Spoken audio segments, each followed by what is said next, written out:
Okay, Council. It's the 10th of February. Actually, my computer screen's frozen here. Not sure where we're at, but hopefully you can still see me. It was just me. I actually got mine done. I shoveled my roof and very happy to say I did not have a heart attack. So I'm still alive. I'd like to officially call this meeting to order at 1:02 p.m. And I do note that Council is all present, though once again on my screen, I'm frozen for some reason, but I see everyone there and I trust everyone can continue to see me, which is great. Also want to acknowledge that we do have all of our staff here. Thank you, all of our senior department heads. And also acknowledge that we are on lands traditionally occupied by Indigenous peoples. The Indigenous peoples have cared for this territory and our land for the benefit of our future generations. Their stewardship throughout the ages is recognized. We did receive a number of public comments today, and we received an email from Sandy McNair regarding 8B, our draft official plan amendment regarding Resort Village Minett. We also received a joint email from the Muskoka Lakes Association and Friends of Muskoka, again, regarding the same matter. Those both have been circulated to Council. We do have a supplementary agenda today. And I just want to make a note about the supplementary agenda item. The supplementary agenda was to include Sandy McNair, James Lewis, Frank Potto, and Susan Epplett to speak, all regarding item 8B. We have need to amend that though, because Susan Epplett has withdrawn her application. And also I will note that Paul Richards has also withdrawn his application to speak to us as an invited delegation. For those people who are speaking today, the invited delegations, the first three to respond, and that's Mr. Pearce and also, well, now Paula Bustard from Cleveland's House Limited. They each have 5 minutes, but the others have 2 minutes as our regular public meetings support. So without that, I think I'm done most of my preamble as we move on today. Council, we're going to jump right in here a little bit, and we are going to move, I think, to the adoption of some council minutes, because everything else is just public meetings at this particular point. I'll ask just public comment or our own council comments. Any notice of issues or questions on those minutes? Councillor Zavitz. Thank you. Through you, Chair. So I would like to pull out item 6. Let me see, what is it? 6B, which happens to be the Minett discussion. 6B on the planning meeting of January 14th. Okay, so planning meeting January 14th, item 6B, I'm just going that right now, was a discussion. And do you have a problem? These are minutes of the meetings. There's no action item out of that, Councillor. So I'm just wondering why, or what your question is regarding the minutes. Thank you, and through you. So certainly there isn't that requisite action request. What I'm finding though is with the staff report in front of us today on that very topic, there are 2 recommendations within that document that I would imagine I'm going to be voting on today, and I can't be supportive of it because of what I believe to be a process that has been moving very quickly, considering it's been 14 years. So I can shed more light on that if you'd like, or we can wait till whenever you choose. But the problem I have, if I might, is that I have received the agenda on Friday of this past week, as is the public.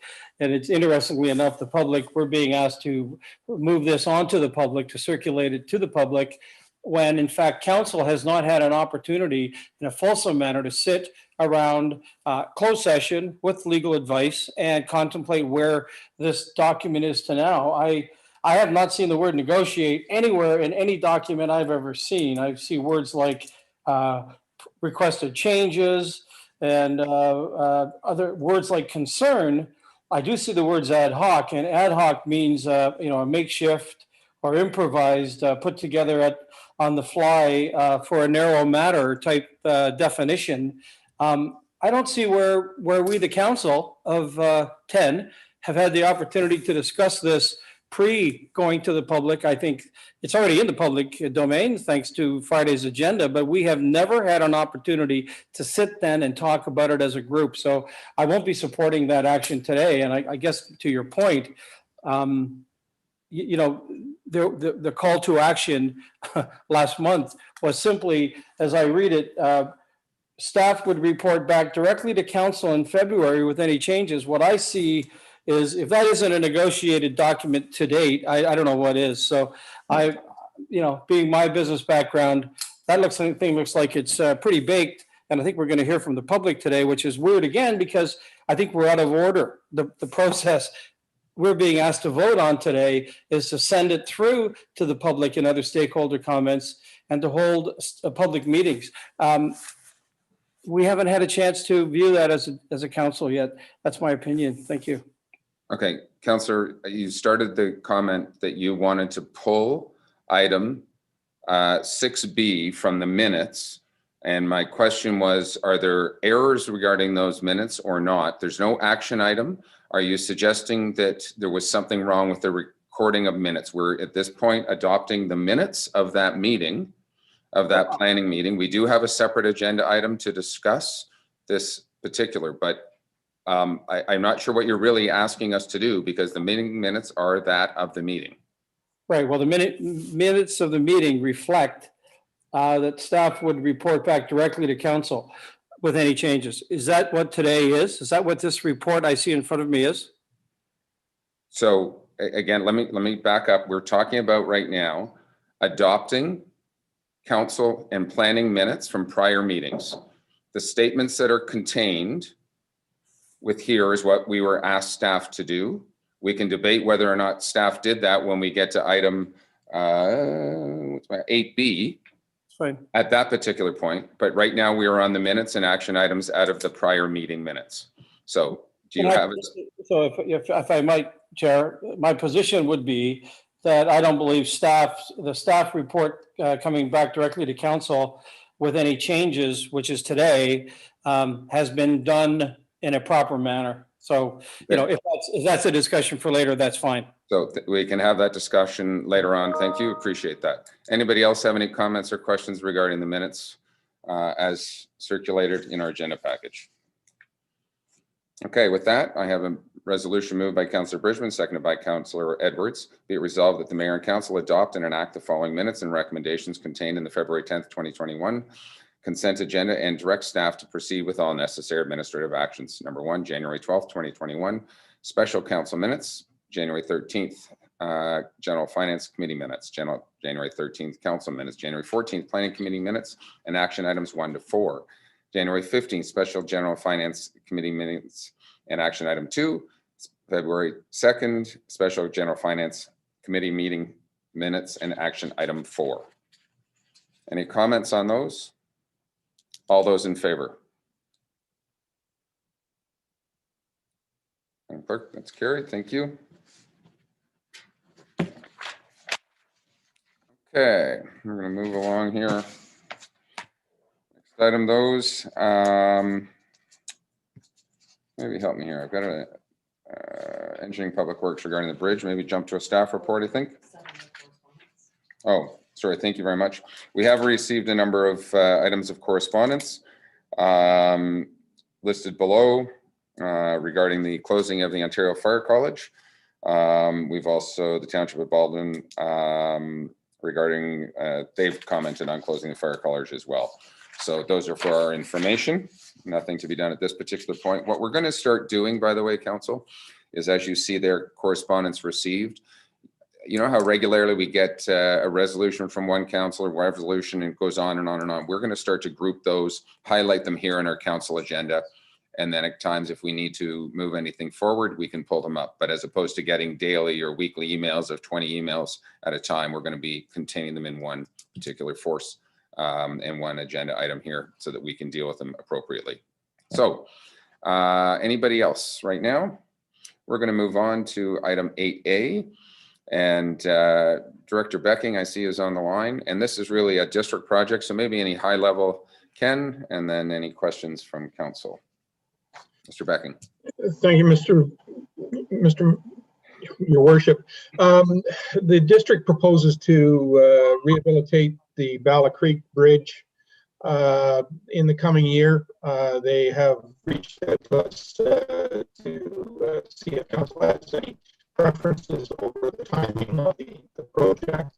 Staff have considered the activities that generally occur during the season, and while there is no good time to do it, I would suggest that the spring construction period represents the least of the evils, and that's the staff's recommendation.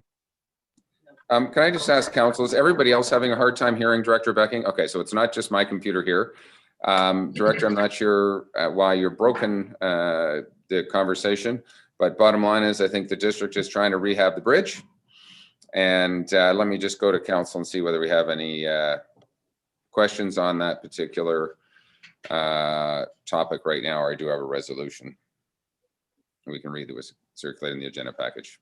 Okay, despite not being able to hear the director, I think we've all worked our way through. I have a resolution moved by Councillor Hayes, seconded by Councillor Jagowitz. Be it resolved, the township advised the district engineering and public works department that in order to minimize impacts of the community of Bala, that an early spring 2021 start on the Bala Creek rehabilitation project is preferred, meaning we want to get this project out ahead of time and not to impact our spring and summer season. Any comments or questions? All those in favor? Madam Clerk, once again, we are carried. Thank you very much. I appreciate that. Okay, I think we are now on 8B, but I think we have some delegations scheduled for 1:30. Am I wrong on that? Or is it 1:30? So I'm going to skip ahead right now. Doing such a great job today.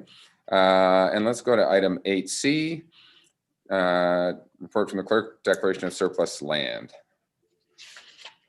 Terry, you can handle that? Thank you. Yep, thank you. This is just a straightforward shore road closing, and the consideration for this parcel of land will be $10,000, and it's the end of the process. If you have any questions, I can answer them for you. Okay, thank you very much. Do I have a resolution for this year?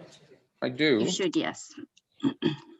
9A1, but why am I 8A? Okay, 9 is the bylaw. There we go. Council, any questions?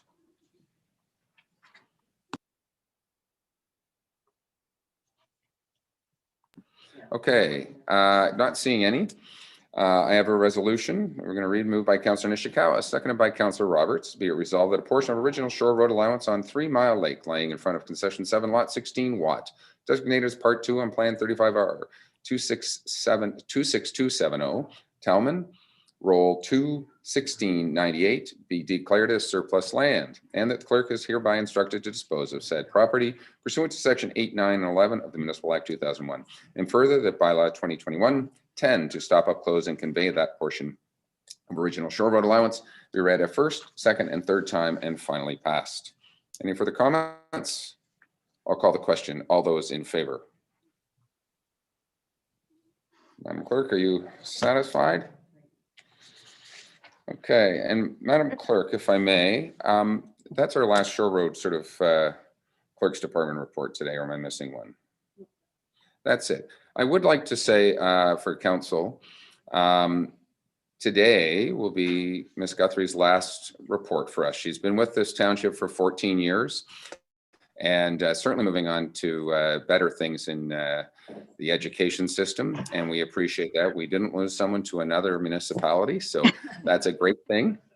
But Terry, I know for myself and my 10 years that I've had an opportunity to work with you, thank you for your dedication and your service to all of the residents of Muskoka Lakes, and for your openness to work with all staff and the variety of councils. So thank you for your time and service.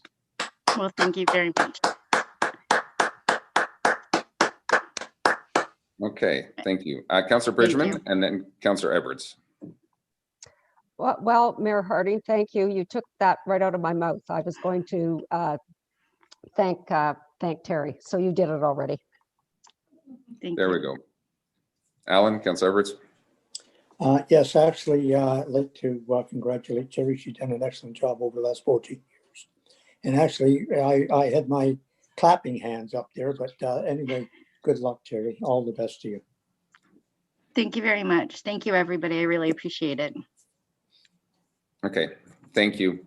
Okay, we're going to continue jumping ahead. One thing I do realize as we kind of jumped around adding the supplementary agenda, I should ask, just does any councillor have any declaration of pecuniary interests today? I don't believe any were noted to the clerk, so that's why I was not flagged, but I'm not seeing any. That's good news. Thank you. Let's move on to 8D. We have a quick update amendment of our advisory committee appointment to our heritage and attainable housing. Who wants to speak to this a little bit? Cheryl, we'll go over to yourself.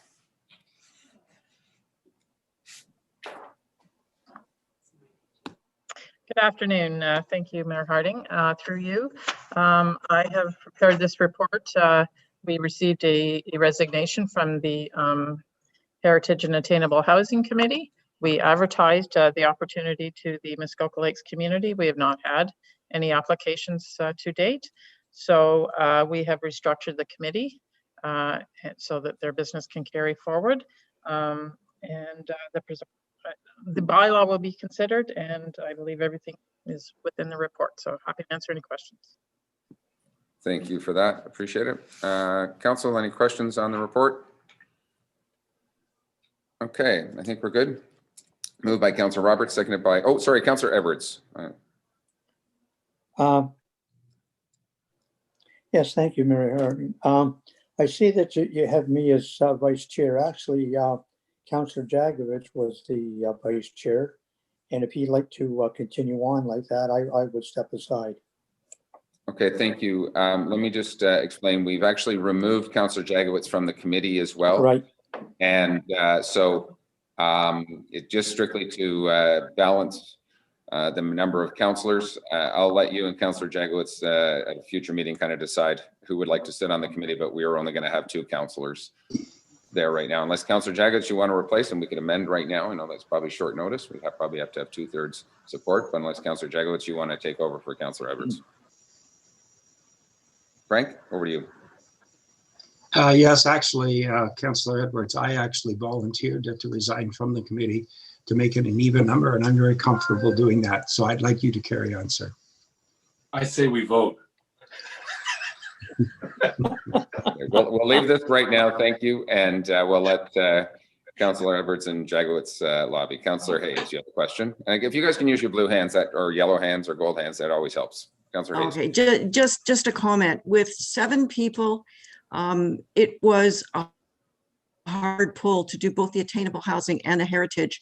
Now that we're going to be down to 5 people, I will have a discussion at the next meeting, and we may be bringing a proposal forward to split the committees, because I don't believe that 5 people can do both those jobs proficiently. Perfect. So there'll be a need for Councillor Jagowitz yet. I think we have unanimous or pretty much consent on that, Councillor Jagowitz. Okay, I have a resolution moved by Councillor Roberts, seconded by Councillor Zavitz. Be it resolved that bylaw 2020 126, and I'm just going to ask the clerk if that should be bylaw 2021 126. The original, we're amending that. Thank you very much. Be it resolved that bylaw 2020 126 to amend advisory committee appointment bylaw be read a first, second, and third time and finally passed. All those in favor? Madam Clerk, carried. Thank you. That one is done. So that one's done. Where do we want to go? So I just want to give everybody a little bit, not on an agenda, and the clerk's going to get mad at me at this, I know, but wanted to give everybody an update. Councillor Nishikawa, the CIO, and myself attended the AMO conference. We didn't have our General and Finance Committee this morning to sort of update people on what's going on. And as we also just need a little bit of time right now before we get to our delegations. We had a number of delegations, some with the MECP, which was great. And we've talked all things Hardy Lake and Torrance Barrens and trying to provide some parking solutions there. We're still talking about fire bans, and we had a very receptive audience in the MECP. I think the one that's probably of most interest to council at this particular time is we did have a discussion delegation with the MNRF and regarding that of water levels and amendments to the Muskoka River Water Management Plan. Prior to Christmas, actually probably just went out early January, we sent a joint letter on behalf of all lower tiers in the District of Muskoka, as well as half a dozen other, if you will, affected municipalities across the Muskoka River Water Management Plan. It was sent out under the mayors and/or reeves of each township or town, and it was sent to the Premier as well as Minister Yakubuski and also MECP Minister Urick as well. So that had some very specific asks in it, and we have been lobbying hard to amend the Muskoka River Water Management Plan. It is a complex system. We know 43 control structures, and what you do over here is going to affect something over here. But we were positively received, if I can say that, for the first time that I've noted in 10 years with the ministry. It followed through with a second meeting. We have a communications group with the MNRF, and we had a meeting, Director Becking and I attended last week, that also talked about some potential amendments.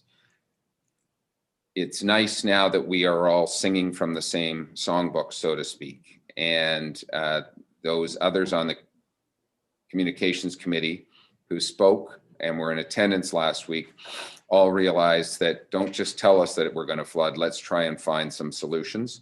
So they will be getting back to us in the next few weeks with some potential short-term mitigation measures to help lower water levels. And I'll just leave it at that simple high-level comment. But we are moving this forward. I don't have anything concrete. I can't tell you that it's coming down by 8 inches or 10 inches, but we are certainly have a far greater dialogue than we've ever had.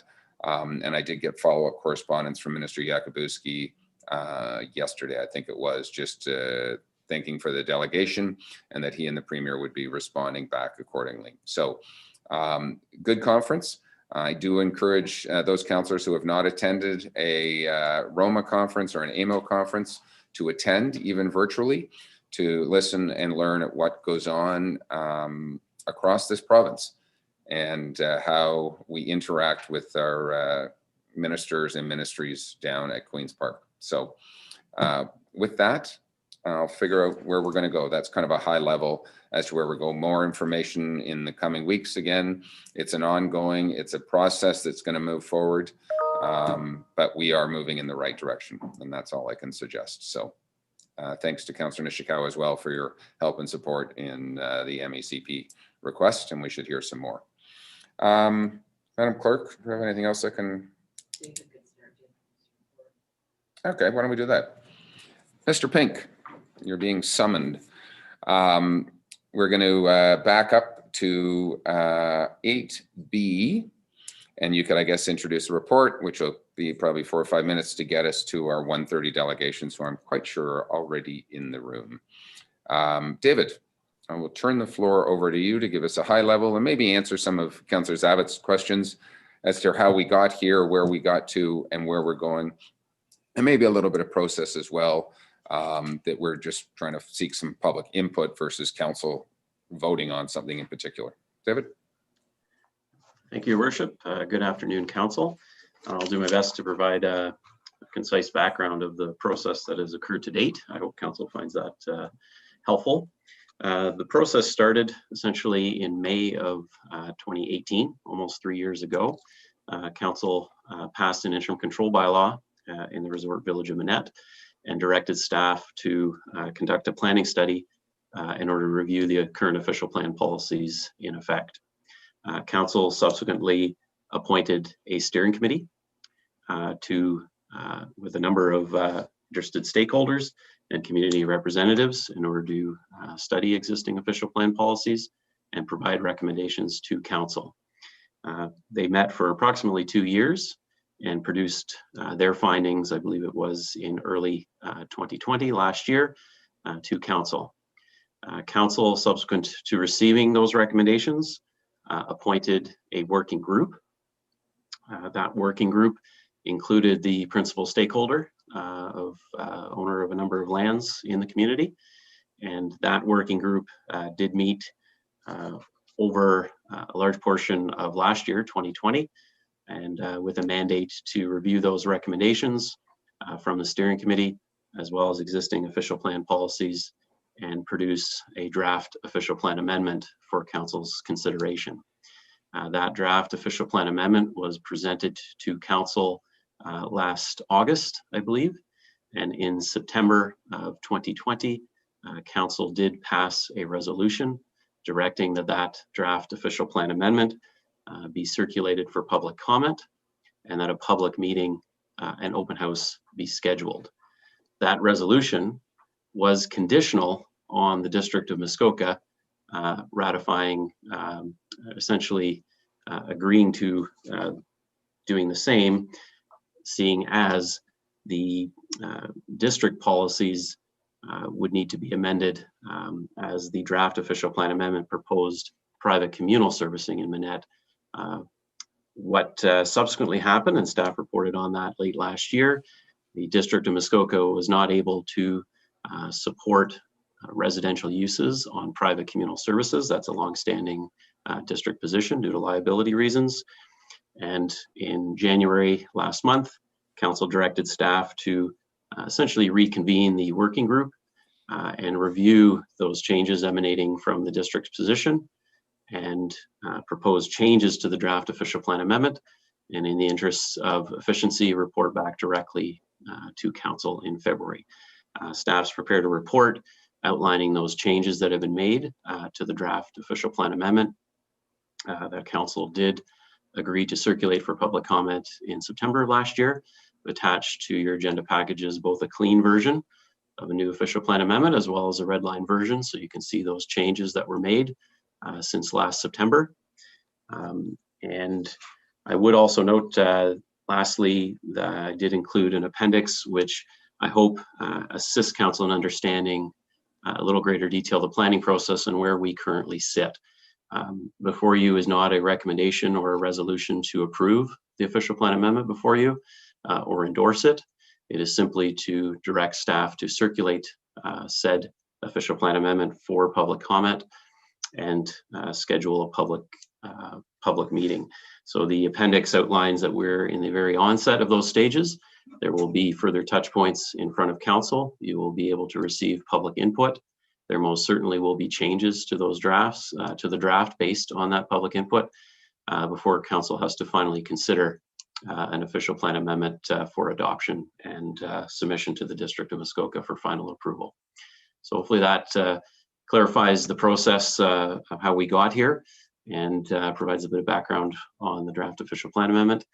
If council has any questions, I'm certainly able to do my best to answer those. And I would note, as you noted, there's a number of delegates that wish to speak to the draft official plan amendment. I think I managed to get right to 1:30. I think you did. Perfect timing. Before we jump into the delegations, Councillor Zabich, you had some concerns at the beginning of the meeting.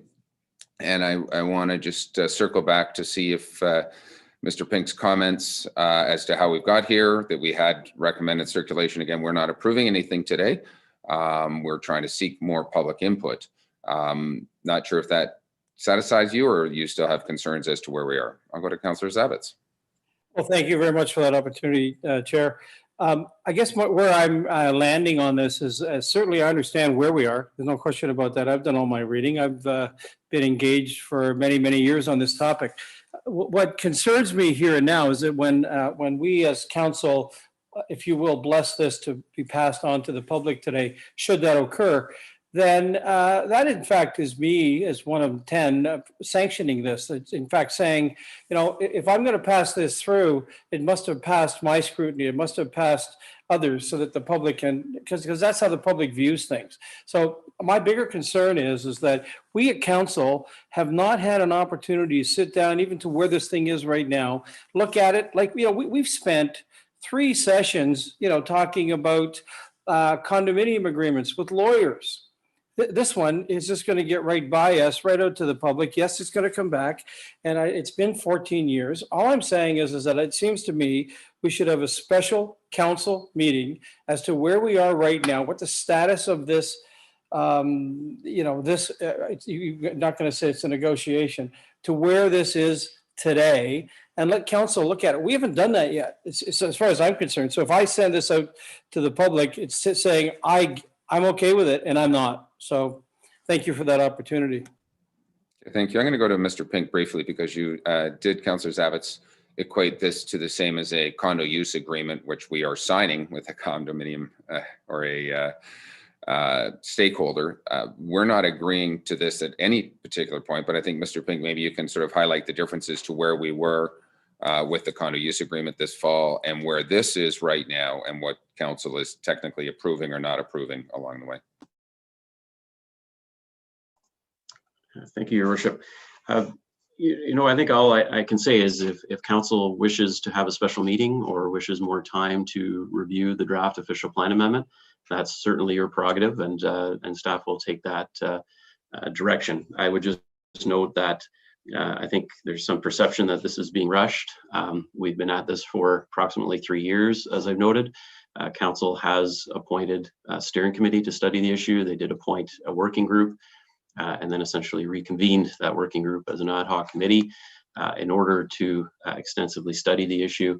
And I think it's an appropriate time to start receiving formal public comment on it.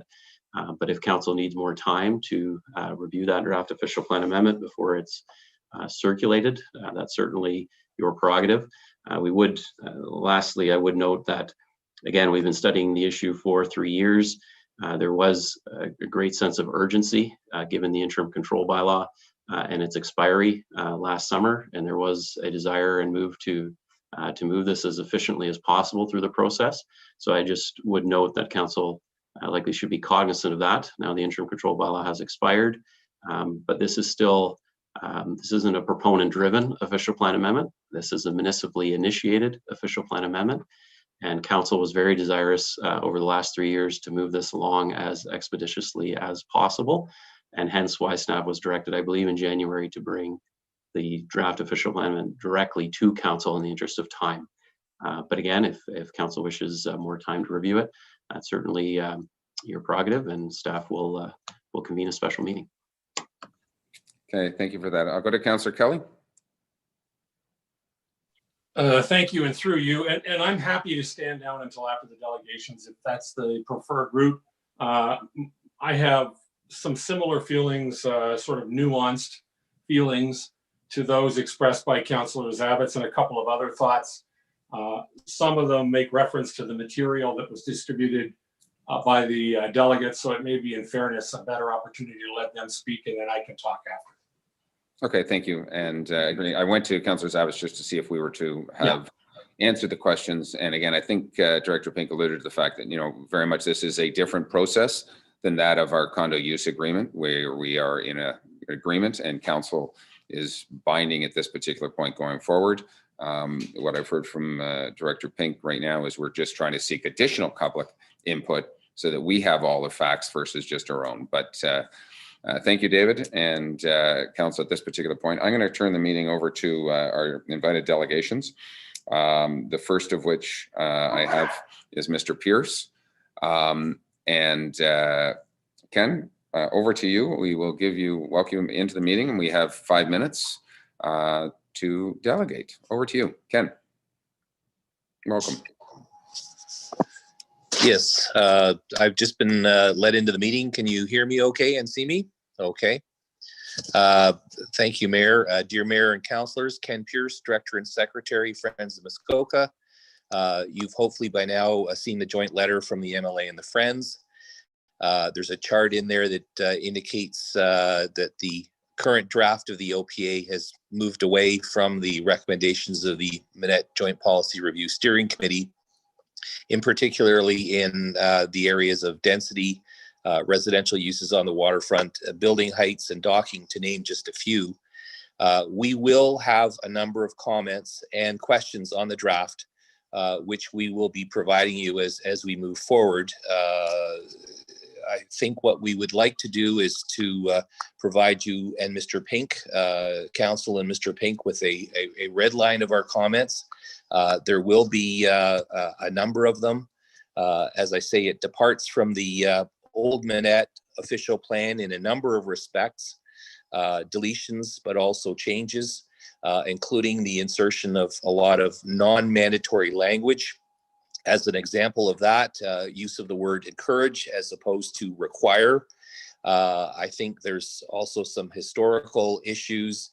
It doesn't pick up the old OMB decision changes. It doesn't deal with connect back to waterfront policies, which I think is something that needs to be looked at. I'm just going to give you one concrete example. Development on private communal services is encouraged to be connected to municipal services when available. The old Minett official plan, I think, got that more properly correct. The old official plan requires them to be connected when available for obvious reasons. We look forward to having the opportunity to provide you with our comments through the stakeholder consultation process. My last comment, this review is particularly important, as you know, since it will inform the township's resort policy review generally, and which we are still hopeful will be completed prior to the next election. Thank you. Thank you for that.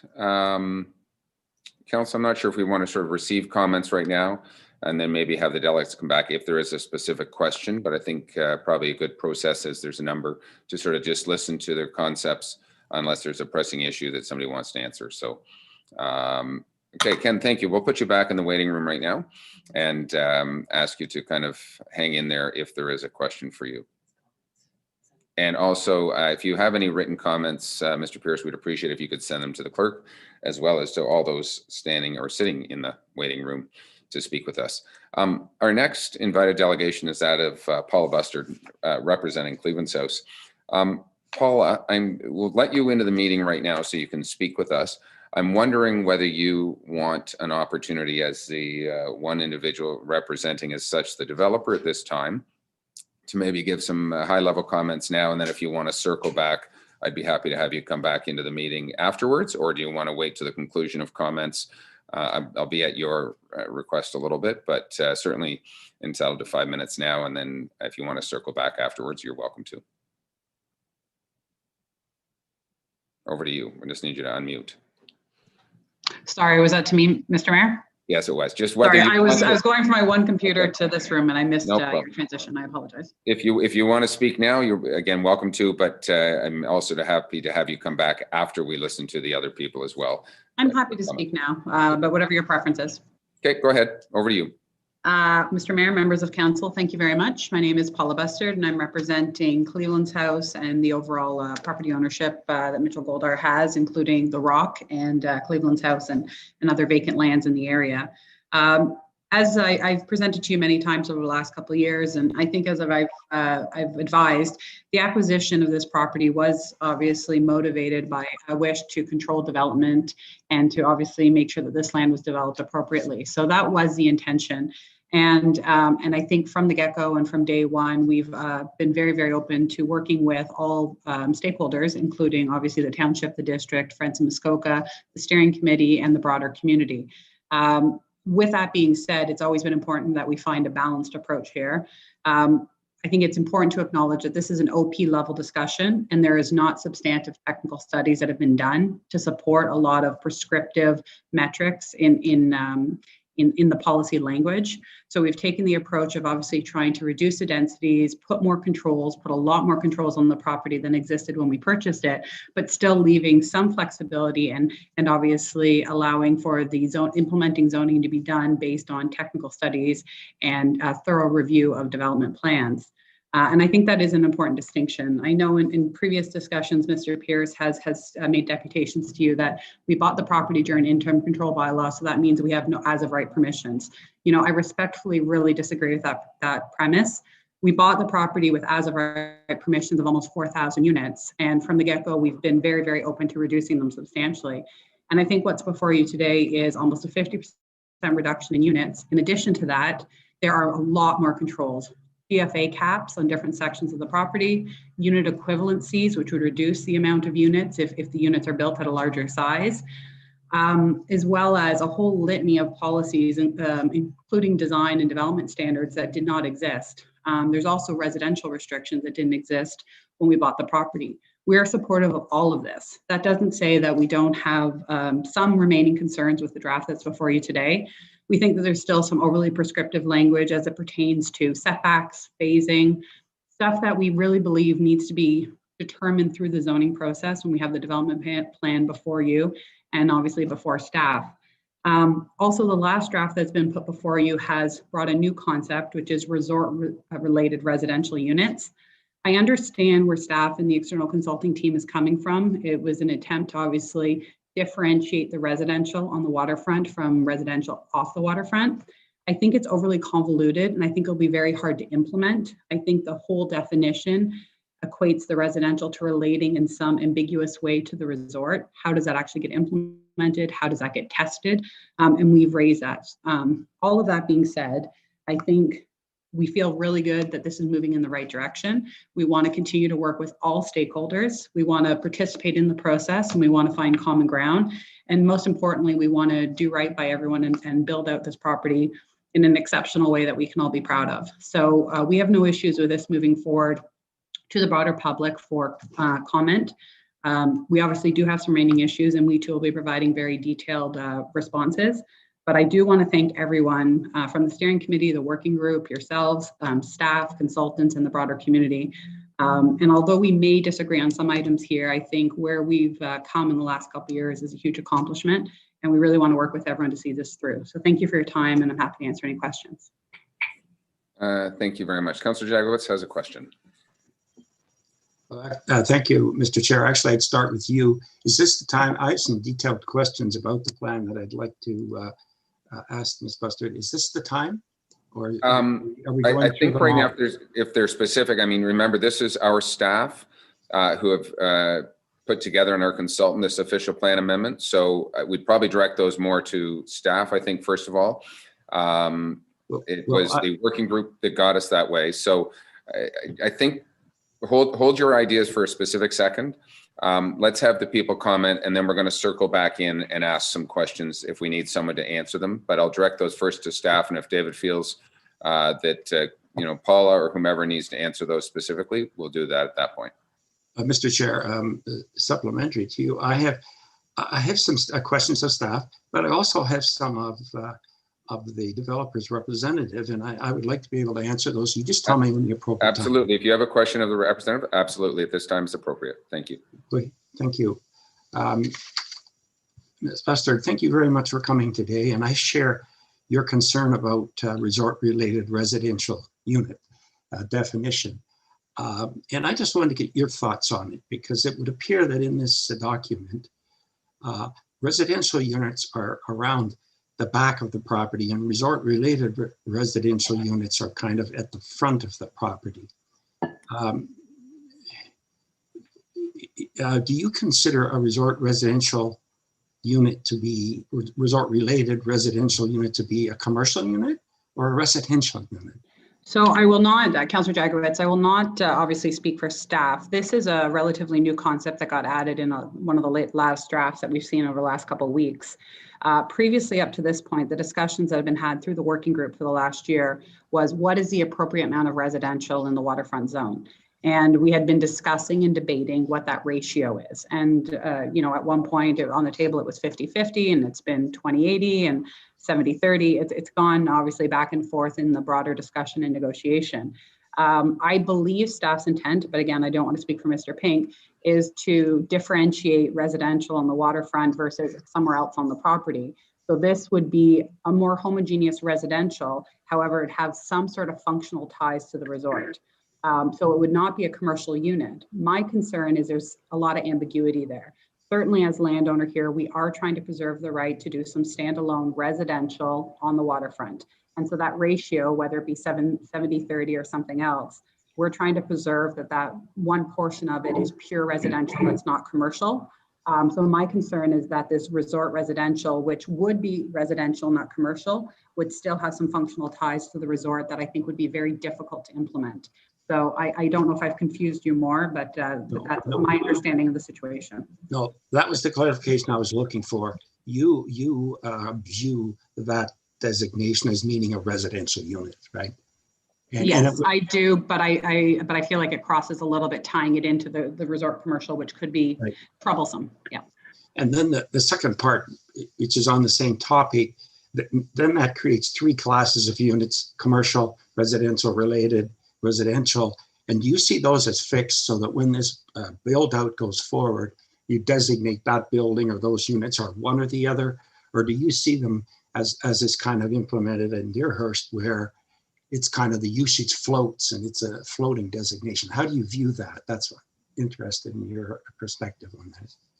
Paul, I'm not sure if you can answer that, or I can attempt to. I mean, I think our development plans are not finalized, so I don't know if there would be a mix of uses within a building. Certainly our intent, and we've been quite clear, is to bring the commercial component, the marina, a wellness center, a lot of components that are pure commercial.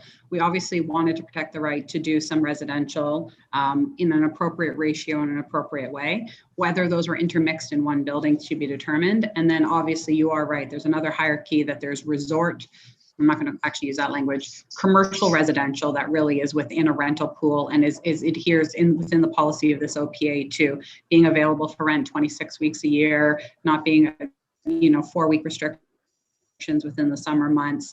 Those are obviously separate and different. And those would certainly be totally incorporated with the commercial development on the site. Okay. So then if we can just turn to services for a minute, because that's why we're back here again, because the last one. And so once again, we see in this document that in order to have residential, you require municipal services. But then there's a whole section there that allows, as the way I perceive it, a full build out of the waterfront, at least the 882 units under private services. At least that's the way I read it, if municipal are not available or feasible. So I think do you understand, or I get your interpretation of, if you were to choose to go that route, would all the units then remain commercial and there'd be no residential if you chose that option?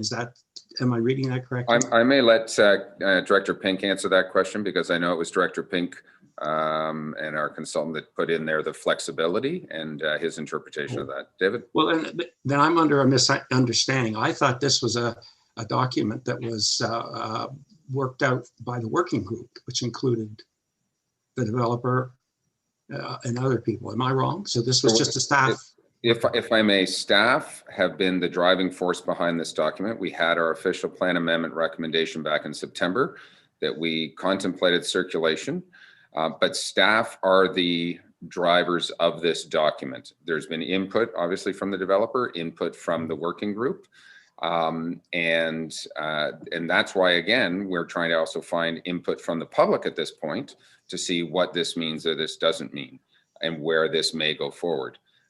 This is not a developer-driven document, nor is it fully a staff-driven document. It's working sort of collaboratively saying, and the working group saying, this works, this doesn't work. What are the concerns that the working group have had in moving this forward? But David, I'll let you answer the rationale, if you will, behind the two types of servicing and what the implications of that are.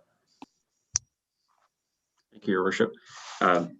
Yeah, just to clarify, I think the draft OPA is an attempt to reflect the discussions of the working group, and at best where we try to reach consensus of all those parties involved. With respect to the servicing policies, I think if I recall your question, you're generally correct, Councillor Jaglowitz. What it does allow is if solely commercial units were proposed, the policies are flexible and would allow a private communal servicing regime if that was pursued by the developer. However, if any residential units, whether it be straight residential or resort-related residential units proposed, those would have to be located on a municipal servicing system. Thank you. Okay, thank you. Okay. Again, we're going to have some opportunities to answer some questions on this, but hopefully that also gives council as to where we're at today and where we need to go. Right now, certainly, and I can tell you in our working group, there are, I'll say, frustrations on both sides. Nobody's really happy. And there are some disagreements to where we've gotten to today. And that's where I think Director Pink was right in saying it might be time to get some public input so that council at that point could weigh in as to where we may or may not want to go. But I'll leave it at that. Paula, we're going to put you back into our waiting room. Thank you. Obviously, you can listen in and then chime back. But thank you. We'll bring Sandy McNair into the meeting. And Sandy, and then on deck will be James Lewis and then Frank Potto. But for Sandy, James, and Frank, hopefully if you can keep your comments to 2 minutes would be appreciated. Sandy, welcome.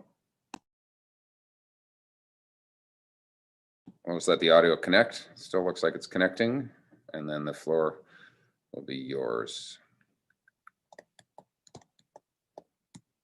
There we go. We're connected to audio. We'll get you to unmute your microphone and then turn it over to you.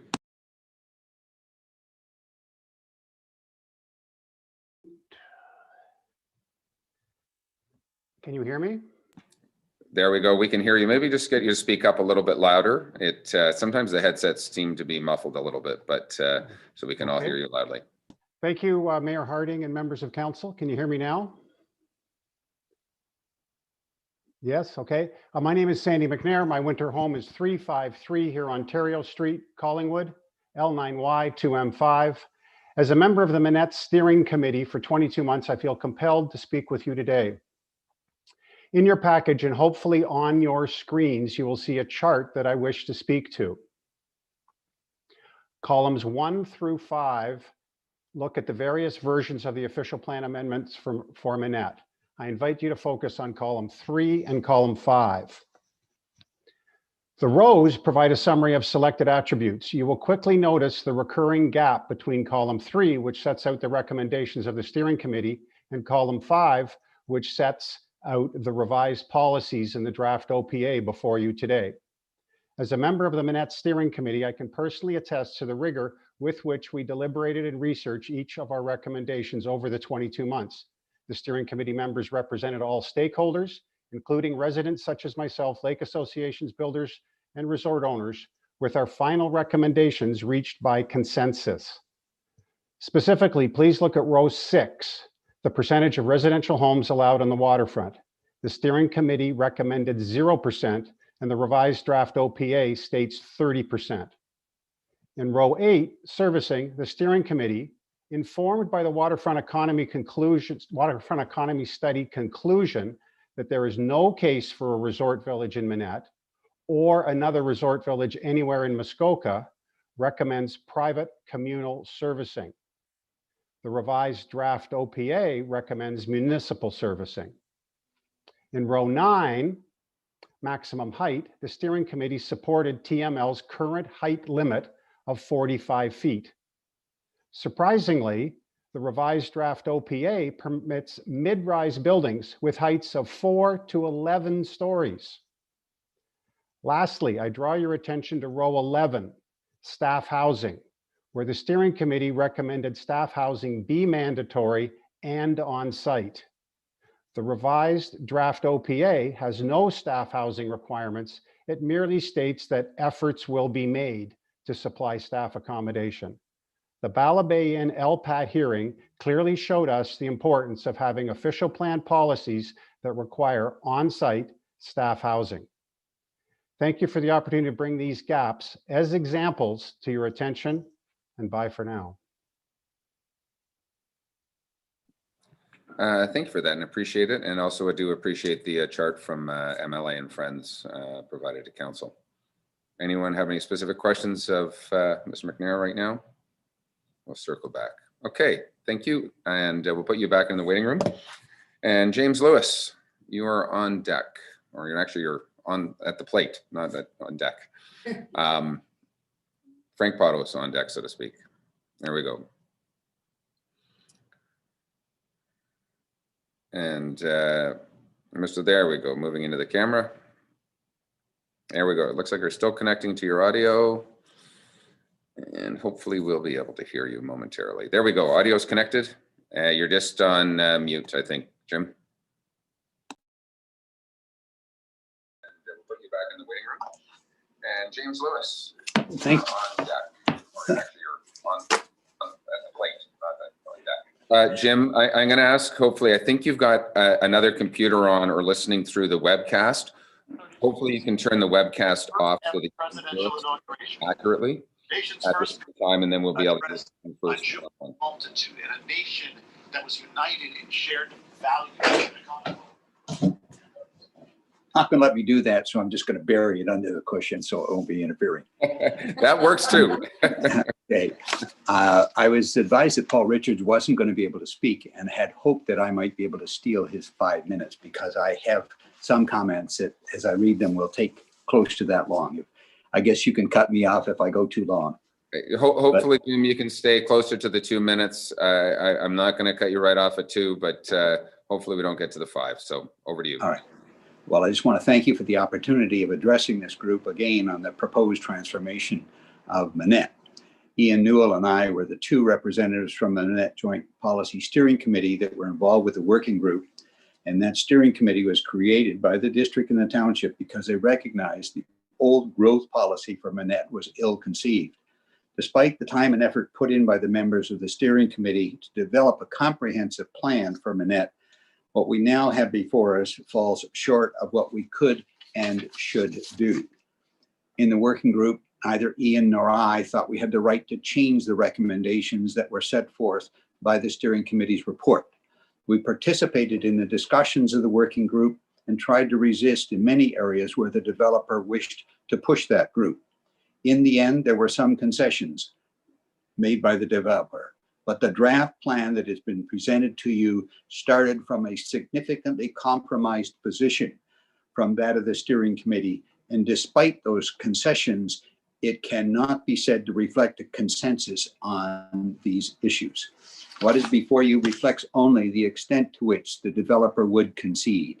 It falls far short of the Joint Policy Committee recommended and far short of what I and Ian would personally like to see.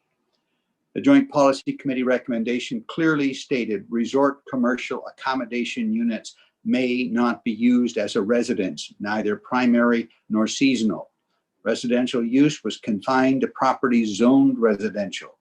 The proposal before you clearly lays out unrestricted residential use in the resort zoned waterfront areas. This proposal will allow in the village core and resort areas 1 and 2 residential density of 13.6 units per acre.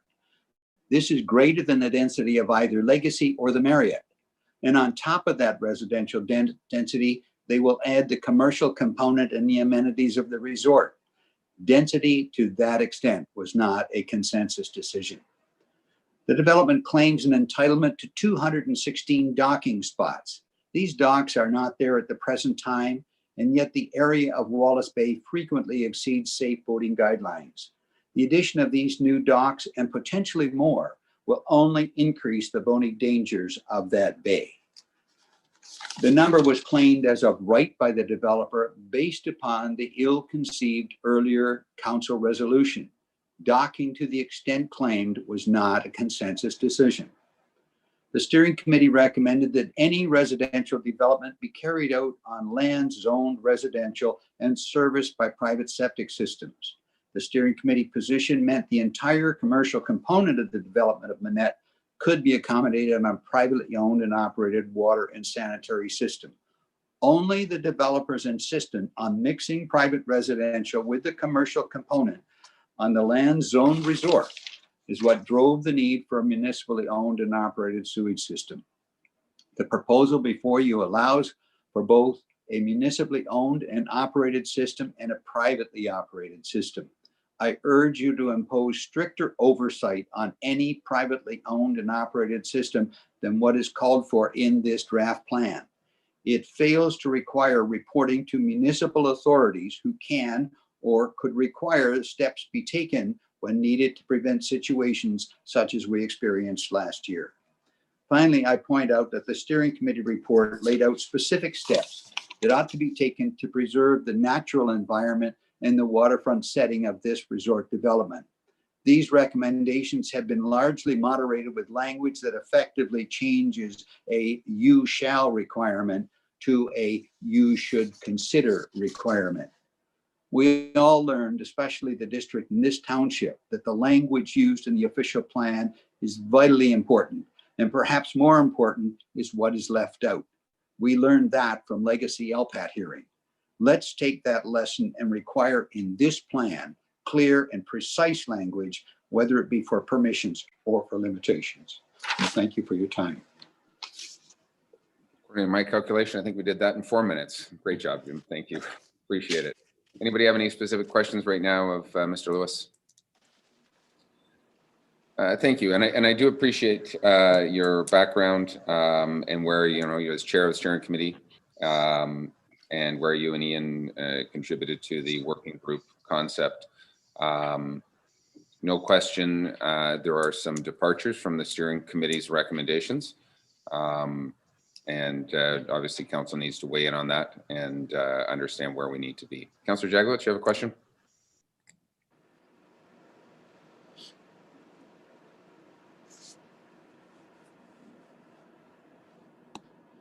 Frank, we need you to, Frank? I'll get you to unmute. Yes, thank you, Mr. Chair. Through you to Mr. Lewis. Mr. Lewis, let me see if I understand your position correctly.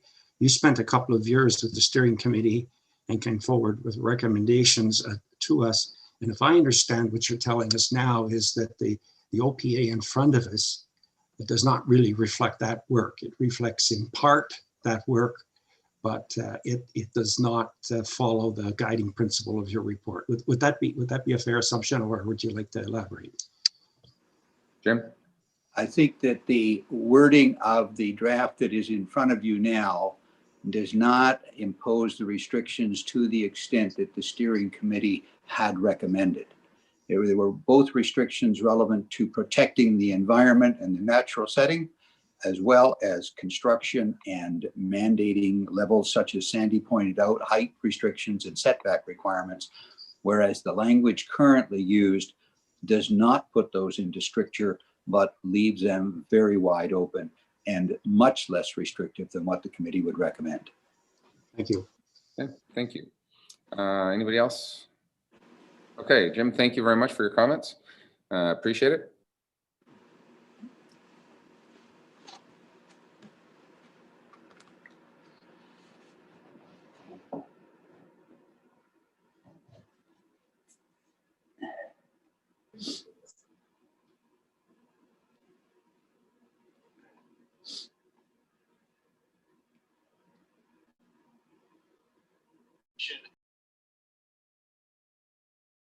Okay, that was interesting, as opposed to removing the delegate. Our clerk's department removed me from the meeting, but thank you for welcoming me back.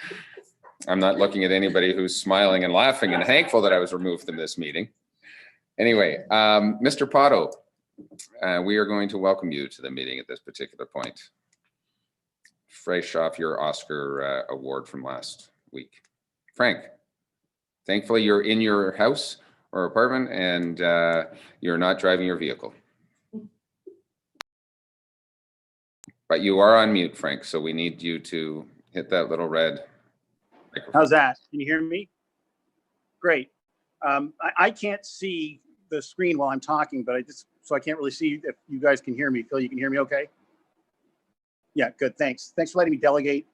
Frank Potto, former member of the Joint Policy Review Steering Committee. I'm also a director of the MLA and the Friends, but I'm mostly speaking just really as myself. And I want to say, first of all, thank you for all your time on this file. I know it's difficult. Certainly, I agree with Chair Lewis. This does not recommend a lot of the recommendations from the steering committee. I'm also a realist and a businessman, and I realize the developer, could push forward to make a proposal under the existing OP, if he doesn't agree with the changes that are being pushed, put forward now. So I understand there's limitations on what you can agree to. I really just have a couple questions for council to make sure that I've read this draft correctly, because it has changed from the prior draft, which I read pretty carefully. And it's also different from what's in the existing OP. And really, I have 4 quick questions. The first is, it looks like 20 acres were moved from the existing OP from what was designated the resort commercial lands, roughly, I think 85 or 87 acres to now 65 acres. So that's a 22 acre, roughly more than a 25%, I guess, reduction, or roughly 25% reduction. And I'm not sure why that is, but it has the impact of making all those lands no longer be commercial, they're residential. The second point is the movement from 25 to 30% residential in the resort commercial. I understand, why that's negotiated, but I also want to make sure I understand that that's really going to be the only commercial component of this entire development. In other words, what we're left with is now only 65 out of almost 300 acres, of which 70% of that 65, so 70% of 23%, which is roughly 15%. This entire project will be commercial. The other 85% is just going to be basically a residential housing development. So we keep calling it the Resort Village of Minett. And Frank, the steering committee didn't like the designation Resort Village of Minett, but I think we're beyond Resort Village. We're just basically, this is now the housing development of Minett, because unless you put in some requirement that in the residential area, there's some requirement to do at least some commercial, or there's some requirement to build at least some square footage of non-accommodation space in the resort component. I think what you end up with is, apart from that 15% that's specified to be not residential, everything else is basically can be a municipally serviced residential housing development. So is it this council's intention? It's a question. It's not, I'm not telling you what to do. I'm just asking the question, is that what you intended? Did you intend to have that be the outcome here? Now, I don't recommend continuing to delay and hold this up. I'd like to put things out for public comment, because I'd like to see this process go forward. And I also want to be complimentary to Ms. Bustard, Paula, and Mr. Goldhar for working constructively, because, they don't have to. And so I'm not trying to be disparaging in my comments. It's really just questions. And then lastly, on the height, I did read it as 11 stories, and I thought we were going to talk about like 4 to 6 stories at the maximum, but I thought the existing OP only lets things be up to 45 feet. So I'm just wondering why we went from 45 feet if it is 11, and maybe I read it wrong. And then the other point is on the docking. We made some recommendations on the committee. It basically looks like nothing changed from the developer's point of view. He's got, what he asked for on the docking. I guess my concern, if this is going to be 85% of almost 2,000 units of housing, is there going to be any kind of restriction on how those units can access the docks? For example, if you're going to have dry docking that lets boats come in and out of the water, theoretically, you could put hundreds of boats in and out of the water that way.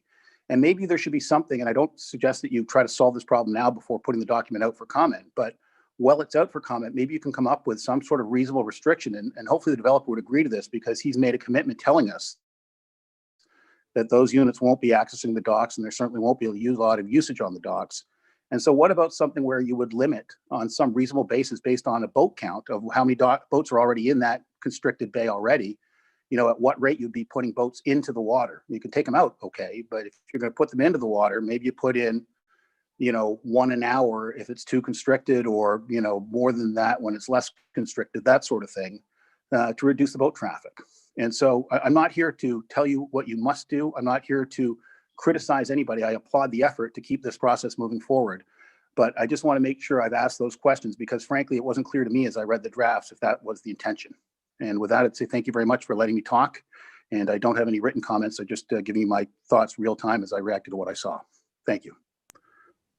Thank you very much. I'm going to turn to Director Pink to answer a couple of those questions. I think question number one was there was some moving some acres around and some changes. I don't remember seeing a move, but maybe Mr. Pink, you can help answer that particular question, and then we'll go to the second one in particular. But David, first question.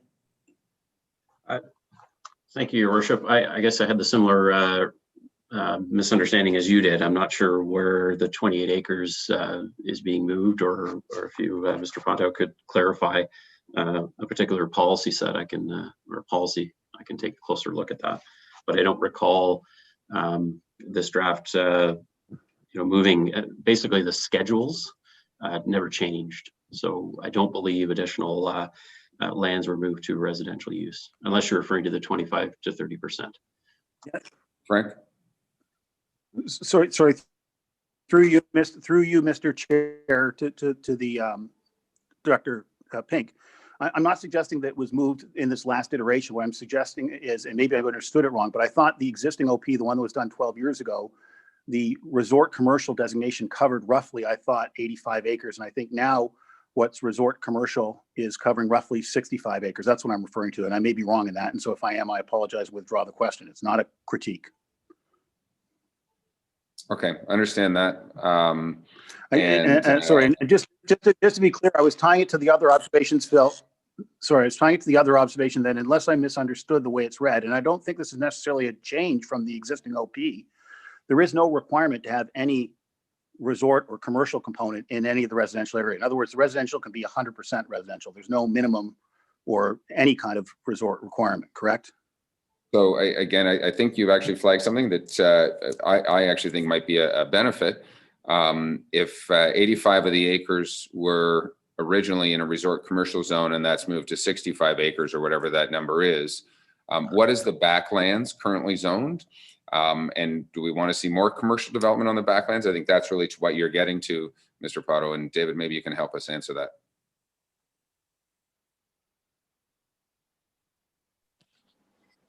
Again, I'm not sure what clarity I can add other than I think what's causing some of the confusion is obviously it was we were comparing an older schedule in our existing official plan. It does include some acreage counts, and we're utilizing a different schedule with different areas. The best I can do is screen share those. So again, I think what further complicates it obviously is when the existing official plan was approved, we had one principal stakeholder which owned the majority of those lands, and now obviously that's changed. So some of the numbers can be a bit misleading that way or confusing. But I would have to do a closer analysis to really dive into the 85 to 67 acres change that you're referring to. Okay, so just if I may, a supplemental, David, to back up the backlands, because I think the whole property is roughly 400 acres or something. What is the zoning on that particular backlands? Is it resort commercial or is it RU1, rural 1? Help me understand what in the current OP that backlands is and what it would be in the new OP. I think that's where Mr. Potto is going in his questioning.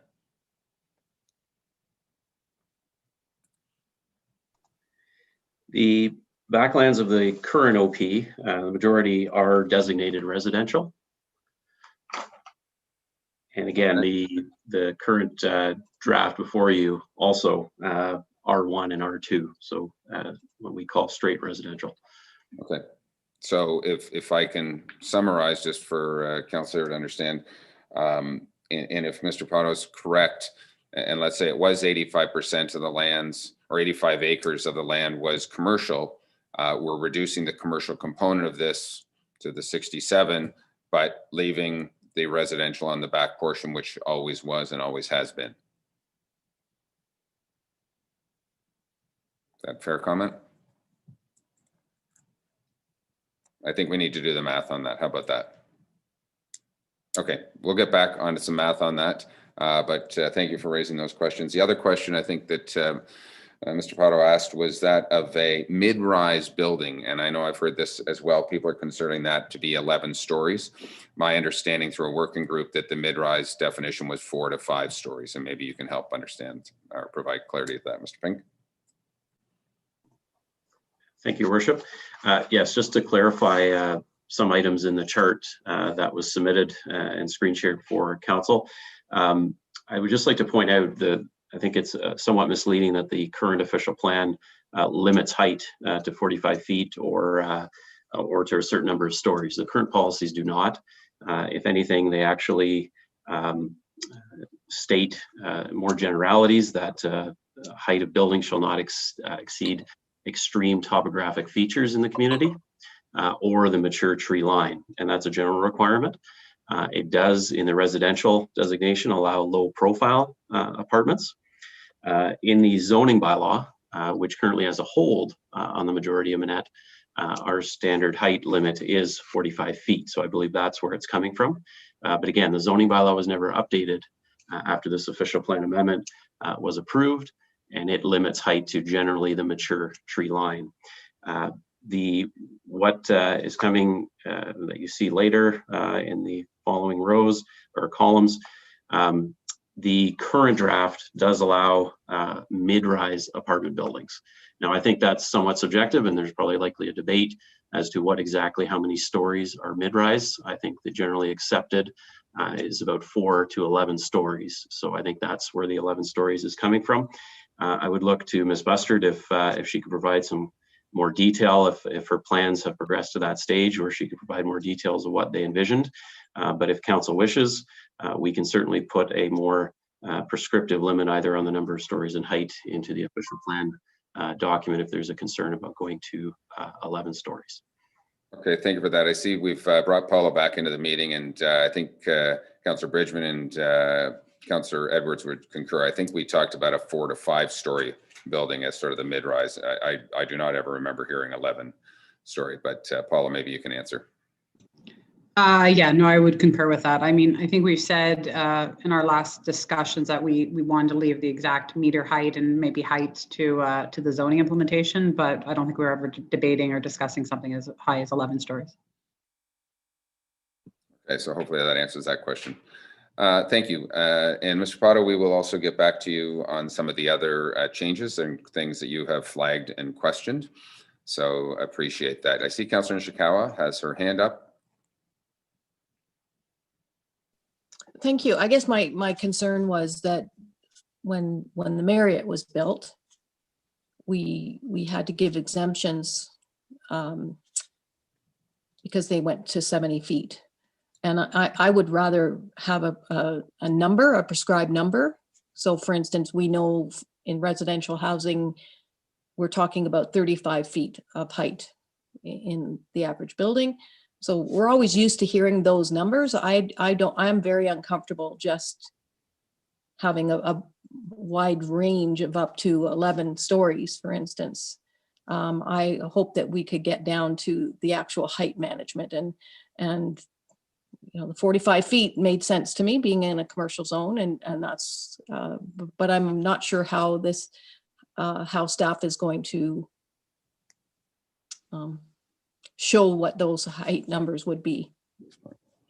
Okay, well, I think, and David can correct me if I'm wrong, you alluded to the fact that the zoning bylaw was not updated with the current OP, but if we were to pass an OPA, a lot of the discussions and controls would be implemented within a zoning bylaw in particular, I believe, would be the original recommendation. Is that correct? Thank you, Worship. Yes, a number of the finer details and specifics are certainly implemented ultimately through a zoning bylaw, and that's typically where you see those details.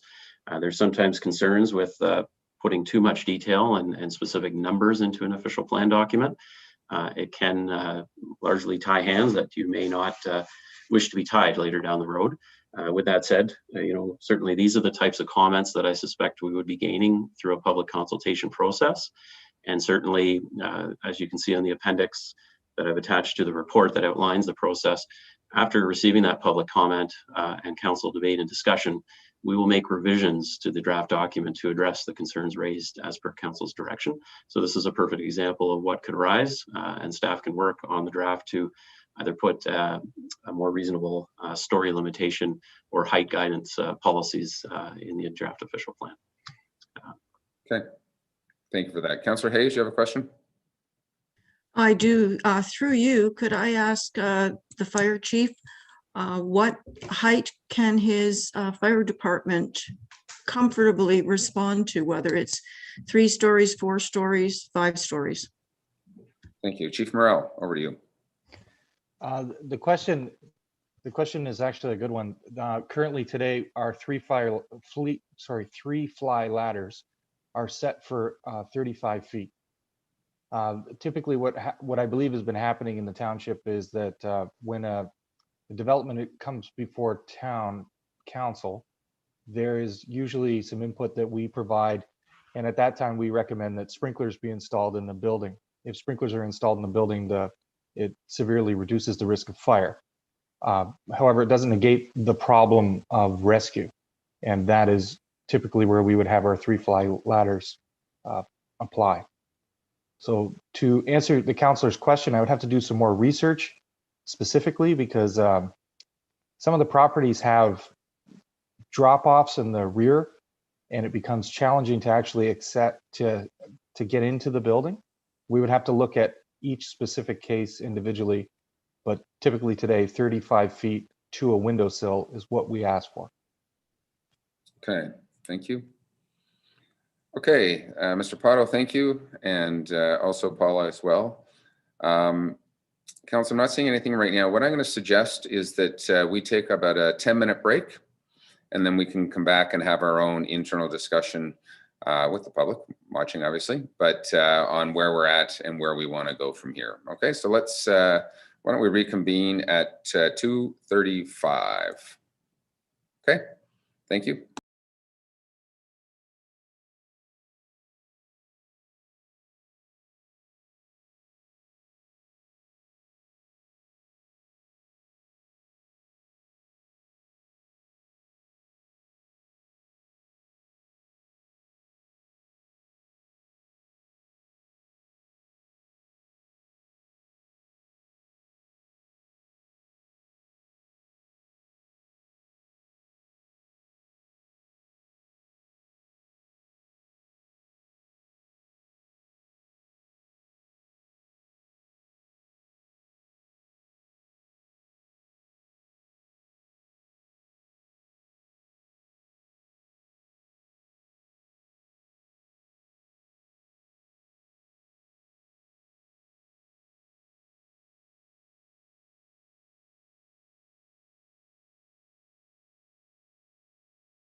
Okay, council, we'll get you to turn your cameras back on if possible.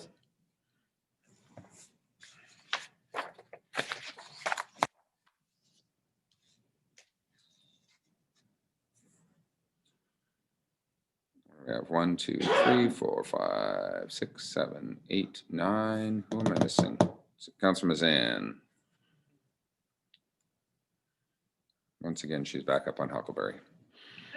I think we can probably get going even at this point. And I see Councilor Kelly has his hand up, so we'll turn it right over to you. Peter? There we go. Thank you. And through you, I just had my hand up from the earlier comment I was going to make. If it's time for input from council, I'm ready to go. Otherwise, if you have more questions or follow up with the speakers. No? Okay. Over to you. All right. Indulge me a bit. I want to take this in a slightly different direction. We can spend a lot of time trying to figure out how we got into this situation. But at this point in time, I want to put out a plan to get us through this situation and find the happiest possible outcome that there is. I'll say right now, and I think everybody is probably thinking it, but let me be the first to say it. We're going to really irritate a lot of people with this. There's going to be a lot of people, no matter how this goes, who will be unhappy with the outcome. And our job as leaders is to take that responsibility on and see if we can find a way to build consensus, build buy-in, at least make a better informed, disgruntled person out of somebody who's just randomly upset about what's going on. This problem is 14 or 15 or 16 years old. I think the OP dates back to what, 07 or 08. There was presumably work that went on before that. I think it was best described a few minutes ago by one of the speakers, I can't remember who, sort of an ill-conceived growth plan. Well, I don't know if it was ill-conceived or not. That's not really relevant, but it's not relevant for today. So we've tried hard to find ways to make the best of the situation. Everything from ICBLs, ICBL extensions, terrific work done by really high caliber people that were on the steering committee, our working group committee, our ad hoc working group committee, our staff. And I will be remiss if I didn't also acknowledge, I think anyhow, a real spirit of concession and understanding with the new owners of most of the real estate up there. Everybody has, I think, played a role in trying to make the best. At some point in time, decisions have to be made. I think we're almost there. I'm not a big fan of turning this over to the public for comment right now for a couple of reasons. I think that if we ask the public to weigh in, they're entitled to think that we're handing it to them because we've already bought in. We have reached some consensus around it, and I don't think we've done that. I don't think we've tried to do that. I received this last OPA amendment, and there are some changes in it. On Friday night, I've spent as much time as I can trying to familiarize myself, but listening to the conversation today, I realize there's still a lot of people with a lot of questions around it. We need to sort some of those out. The 10 of us as a leadership group, we need to sort those questions out. I have some very definite legal questions that I need input on. Not big cumbersome things, but things like what does an agreement in an OPA not to have an OPA mean? I don't know what that means. I don't know if that's enforceable. But there are some other issues that I'd like to have input from council, staff council on. And I think once we gather up the information we think we need, the 10 of us need to get together in a room. And not unfortunately, I mean, the reality is we have a public role to fulfill. So it'll probably be in a room with a lot of eyes watching. But we need to be honest with each other. We need to get it on the table. We need to talk about what's good, what's bad, and see if we can fashion consensus. We'll never get unanimous agreement around anything, but if we can at least come to the agreement that this is, for now, as good as it gets, and we're ready to hold this up and say, here's our trial balloon, public, please give us your best shot. And I'll make my last comment on that issue. I don't know the normal process. but I can tell you that if it's just throwing stuff over the bow and waiting to see what comes in, it won't help. It won't be useful. I think we need to lead that process too. I know we got outside consultants to work with us, but I think our constituents need to hear from us what we like and what we don't like. What are the limitations on our ability to affect change here? What are the changes that we find most satisfying and most gratifying, kind of thing? I think we need to be leaders through this thing. It's not easy. We did not create this, but we have to bring it to the happiest conclusion possible, respecting the rights of landowners, respecting the rights of everybody here who has the passion that I think we all have for this township. So my recommendation is, rather than turning it to the public today, defer a month. In the meantime, I would propose that we have a closed session with legal input. I doubt, but I'm open to. I'd love to find out. We can also have a closed session where we can talk about building consensus. If we have to do that in the public eye, let's have a follow-up meeting focused only on that issue. And let's see how far we can go to finding common ground before we go back and ask the public to weigh in on what might otherwise be just 10 different ideas from 10 different people. So that's it. Thank you. Okay. Anybody else want to chime in right now?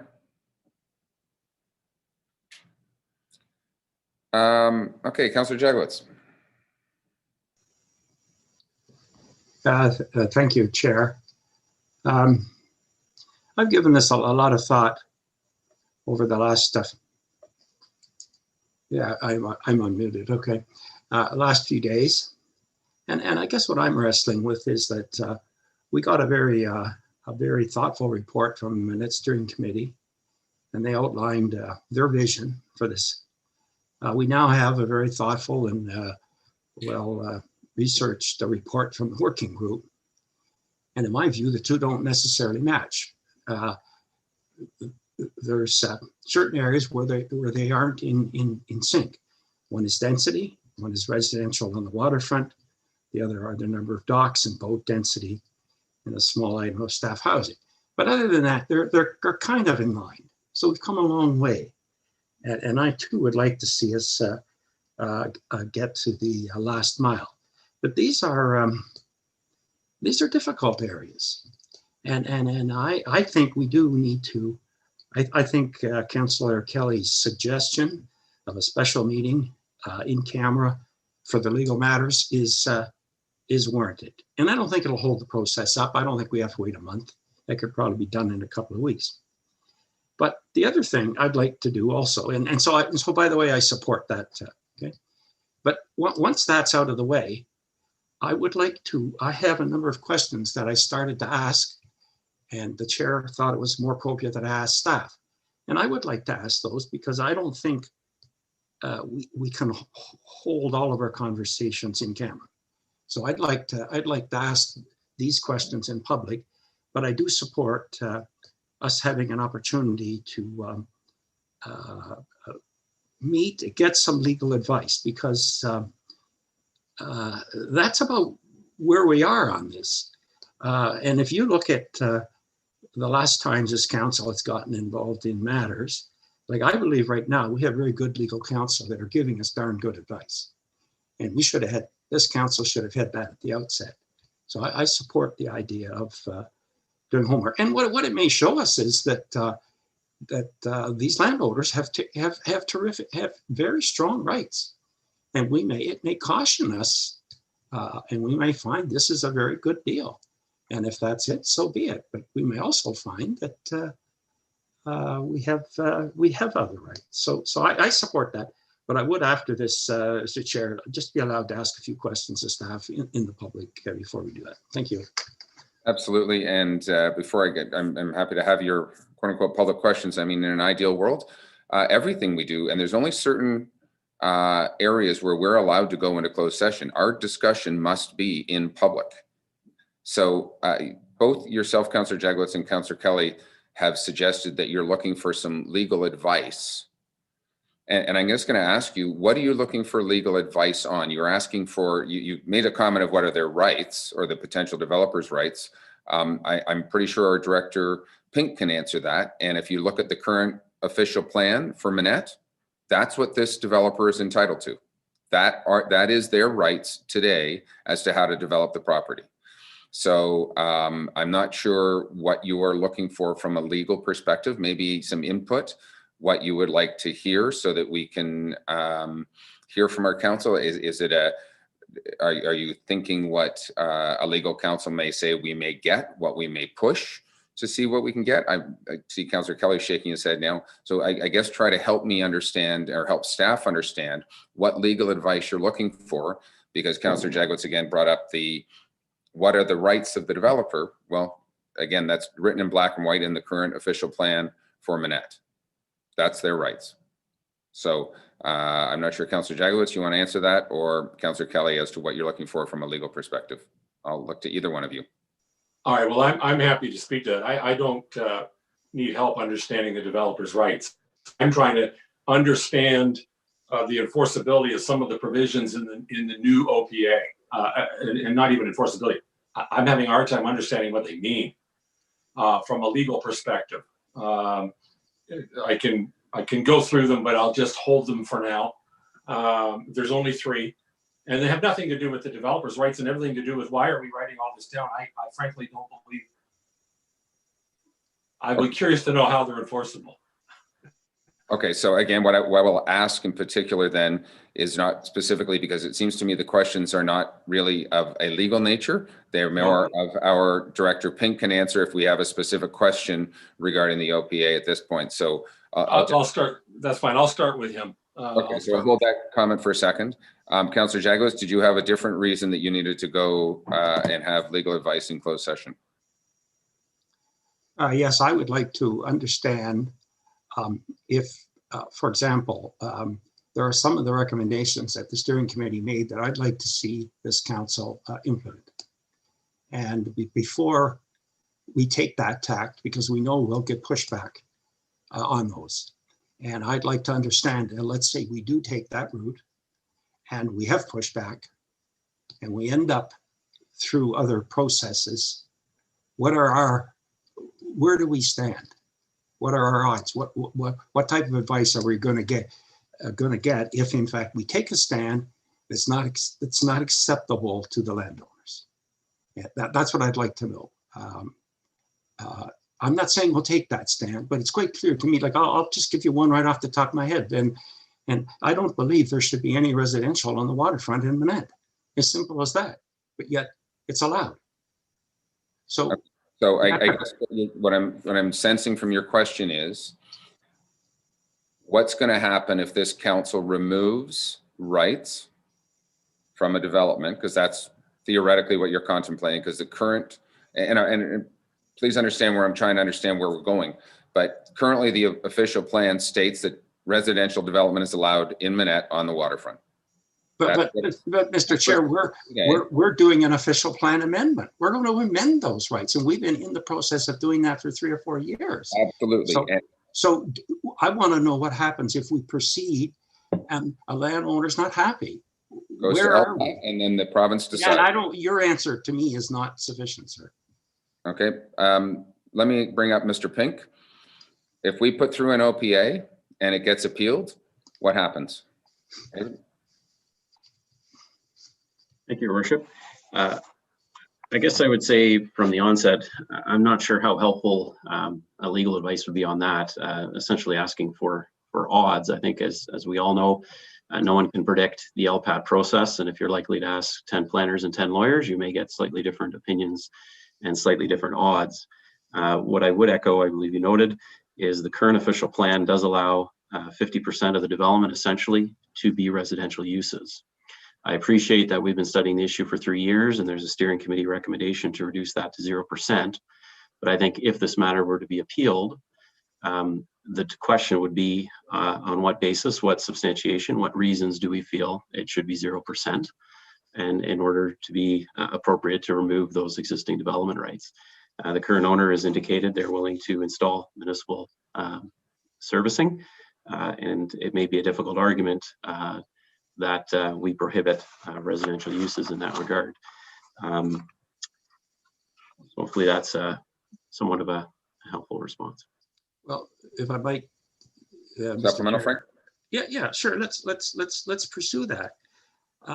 No, that's not what I see in front of me at all. I don't see an application for municipal services.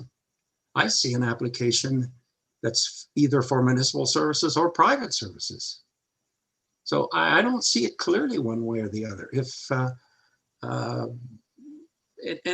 if the developer wants to proceed, which you would like to do, is have residential on private services, he doesn't have that right now. He doesn't. So I don't think it's as black and white as what you say. And Mr. Pink, I understand it's hard to judge LPAT, but that's not really what I'm talking about. I'm talking about some legal advice as to what options we have. Maybe there are options broader than LPAT. I don't know. But all I can say to you, and I know I'm speaking in public, so I have to be careful, but the type of legal advice that we're getting today is good advice, good sound advice, and I think it's helping us. And I think it would be very helpful to have that at the outset, so we all kind of really know the parameters. But also, I would like to have an open discussion of this isn't laying blame, but there was a lot of work put into that Minett steering committee, its output, and I don't think it's been given a fair shake. I know there's 3 members that have sat on that working group, and they understand what's going on. And I sat in on the steering committee, so I have an understanding, but a lot of the other councillors don't really understand possibly fully what's going on here. And I just think it's worthwhile to take some time. And I don't think it'll hold up the process, but I also agree with the mayor that most of what we have to do has to be in a public forum. Therefore, I've got some questions now I'm happy to answer or ask, but we'll come back to those questions. I just, to clarify something, Councillor Jagowitz and Director Pink, you can confirm. If the developer chooses to go on private communal services as written in the OP, there would be no residential in the waterfront zone. David, would you like to confirm that? That's not a here or there. If they choose to go down a private communal, then there would not be permitted residential development. That's correct, Your Worship. I would also just like to add to my earlier comments, certainly if council wishes to receive legal council's advice in camera at a later date, that certainly, again, staff will accommodate that and allow that to happen. I think most know my perspective, rather than sort of contemplating odds and preparing for an LPAT hearing. I think what we have is a principal stakeholder that's willing, who's at the table and has been willing to entertain discussions with us. We have an engaged community group or groups and other stakeholders that are interested and at the table. I personally have never been a large fan of the LPAT process. I feel there's a better way to plan in Ontario rather than have one unelected individual decide the fate for this community. I would rather, as I said, continue through or actually commence the planning process, get public input and work with those stakeholders, work with the principal owner, and try to achieve policies that I think everyone is going to have to compromise. I believe Councillor Kelly mentioned it earlier that a lot of people are going to be angry. I think you can say that for virtually every planning decision you will make in your 4 years. You will never make everyone happy, but I'd rather work through that process and try to come up with a policy set that we can all live with in Minett through this process, rather than debate our odds at LPAT and take sort of polar opposite positions. I know the chart that was released, if looked at one way, certainly we've heard from a number of speakers that it does deviate from the steering committee recommendations, no question about that. But I think another way to look at it is the current policies that the principal stakeholder has agreed to also are a significant deviation from our current official plan. And we are somewhat in the middle, and it is a compromise. And the other thing I would stress, and I think I may not have alluded to this at the beginning when Your Worship asked about, I think it was Councillor Zavitz, with respect to a condominium agreement. That is a very different process. That is an agreement, a contract, where council had to decide then and there whether they approved of it or not. It's not a public process. And we did receive excellent legal advice through that process and made a final decision. What you have before you now, again, is not a resolution to approve of the draft OPA in front of you. It's merely to gain public input on it. And as the appendix in your report or in your agenda packages notes, there'll be a number of touch points where it'll be in front of council for more debate, more public input, more massaging, revisions, up until essentially we can still, even after adopting and forwarding to the district, there will likely be modifications that we continue to discuss through that process. So we're at the very early stages of still a long process, and there'll be opportunities to make changes through that. And I hope through that, I'm optimistic that if everyone comes to the table with a willingness to compromise and continue to discuss, then perhaps we can reach an agreement that might avoid the LPAT. Just the last point that I think is sort of being alluded to in some of the discussion that I think council also needs to be aware of. Also, rather than being overly concerned about an LPAT outcome, I think council needs to be cognizant that there's the interim control bylaw has expired. There's official plan policies in effect that the owner has rights to. And if they make application, that application will be reviewed against the official plan policies in effect today. So I think council needs to be cognizant of those permissions as well. So I hope that provides further supplementary, Mr. Chair. Just last one. We may as well get it all out on the table. 4 years ago, a resort was considered a place where people went and stayed for a short period of time. Today, a resort is a place where the owner can stay for a very lengthy period of time, up to 42 weeks. Okay. So we already have had a change. This developer can go ahead and build a resort and have 882 units on the water, and he can sell them off as condominiums and the owners can have use to them. But what is being proposed here is, in addition to that, adding full residential, not even so that, and that was going to be one of my questions. When one of these residential units that's in the resort area, it says clearly when the resort closes, the commercial units can't have people in them, but you've got residential people in, and it's a very changing time. And I think we as a council should debate it. I really do. I think we should sit down and talk about those issues.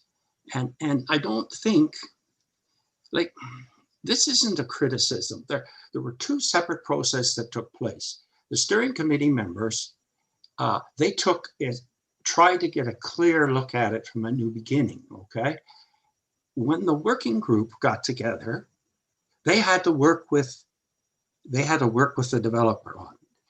And they made good progress, and we're close. But I think at the end of the day, those of us that feel strongly on this have to face the people we represent. And then as I've said before, I've learned I'm one of 10, that's it. But I'd like to have an opportunity to have a discussion on it. And I think, but that's fair. If people don't agree, then I'm happy to. By the way, if this council agrees to push it out for public comment and debate it later, that's not going to really upset me. All that will happen is when my constituents ask, well, Frank, what do you think of this? I'll say, well, I don't know yet. I'm not sure. Council hasn't landed on it yet. So that's a confusing, but I can tell you the conversation I had this morning, or it was maybe yesterday morning, because I walk with a few, less than 5 Minett old timers in the morning for exercise, socially distanced and whatever. And when I explained to them what was coming today, they just looked at me and said, so what have you been doing for the last 2 years? That sounds pretty much like what it was before. And you know what? Yeah, they're probably right. Coming from 3,400 units to 2,000 units, I know it's not 2,000, it's only 1,999. Can you imagine 1,990 units in Minett. Okay, thank you. I'm going to move on. I appreciate the comments, Councillor. You alluded to one thing, and I'm going to go to Councillor Bridgman, who's also got her hands up, because first of all, you suggested that for those who care about this and want to answer to the constituents, I will guarantee you 100% there's not a person on this Zoom call or on this council that don't care about what goes on and what is going to happen in Minett. And we all answer ultimately to our constituents every 4 years. And not only that, every evening we get phone calls or emails about what's going on. So respectfully, we all answer at the same time, and everyone has the same care and compassion for what goes on. Councillor Bridgman, I'm going to turn to you. And the other thing that Councillor Jagowitz and I, as part of the working group, Councillor Jagowitz kind of commented that, you know, we kind of ignored that of what the steering committee, and I'm pretty sure you would, like myself, didn't ignore or don't feel that we ignored what the steering committee had said. So I'll let you sort of take over, and I know you have a question too. Thank you, Your Worship. And yes, we didn't ignore, but as Director Pink said, there has to be some sort of a compromise going on here, and nobody's going to be really, really happy. But on that point, I think for Councillor Edwards, yourself, Mayor Harding, and me, we've been part of the process. So this document didn't come as a big, here it is on Friday night, we're talking about it now on Wednesday. And my sense is that what we really need to do, and I'm happy to call a special planning committee meeting, is we need to make sure that everybody here has been through the document enough, discussed it enough to understand where everything is. And I don't mean a consensus completely, because the process does need to keep going. And that is one of my concerns. But I think if we've got everybody on side, and maybe we'll make some tweaks to it, then it can go out to the public. Because my other comment would be, we have heard a lot of input from the steering committee and Friends of Muskoka, and that's great, but we have not heard other comments. And I have had people saying, I'm looking forward to this development. So I think we need to, for me, it's let's get that information back in, and then the really hard stuff starts, just like our OP review. But I would like to suggest we have a special meeting, and it'll be an open meeting because I don't see a legal side to this particularly. I'm going to guess with planning, we can put it right out from there if we decided at the end of that meeting that was okay. So that would be my suggestion. Okay, thank you for that. Just to remind council, we had this meeting a month ago. The idea being we needed to make some potential changes and tweaks because of comments we received a month ago. And it's only council that can recommend that this goes out to the public.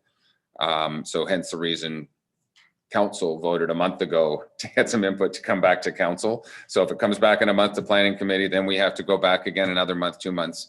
And I think Councillor Kelly said it, you know, ultimately, we don't know what the public wants at the end of the day.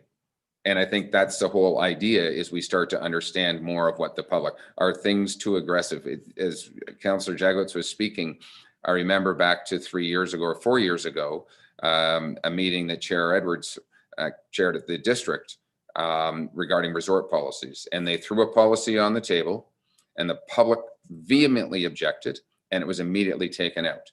And we will get a better sense before we actually have to chime in and vote. We want this or we don't want this, to understand the general public's perspective. So to me, I think we do need some more public input, and we'll determine time and do we need a special meeting or not. One of the things about discussing is today, it's on the agenda and we're having a conversation about it. And Director Pink is here to answer questions. Cleveland's House is here to answer questions. So is everybody, to get some of our initial feedback and questions. And do we want more input from the public? But I'll go to Councillor Hayes next. Then Councillor Zavitz had his hand up, but he took it down. So then I'll go to Councillor Edwards. Yes, thank you. I would support having a special meeting. I think that you have the input from the working group and the steering committee, and they've both done a very good job. But I'd like the OPA that's going out to the public to be as close as a consensus from this council as possible. And right now there are things in there that I question that I could support. So I'm sure other people are going to question them as well. Perhaps if we did have a special meeting, we could invite the steering committee and the working group to come and give us, answer any questions on how we got there, because yes, some councillors have been involved in it, other councillors have not. And when you get to the end game, we all want to know how we got there so that we can answer questions about it. Okay, thank you. Councillor Edwards, then I'll go to Councillor Zavitz. Thank you very much, and that's through the mayor. I would support Councillor Bridgman. You can call a special planning meeting and get this aired. Some of the councillors here haven't heard it all.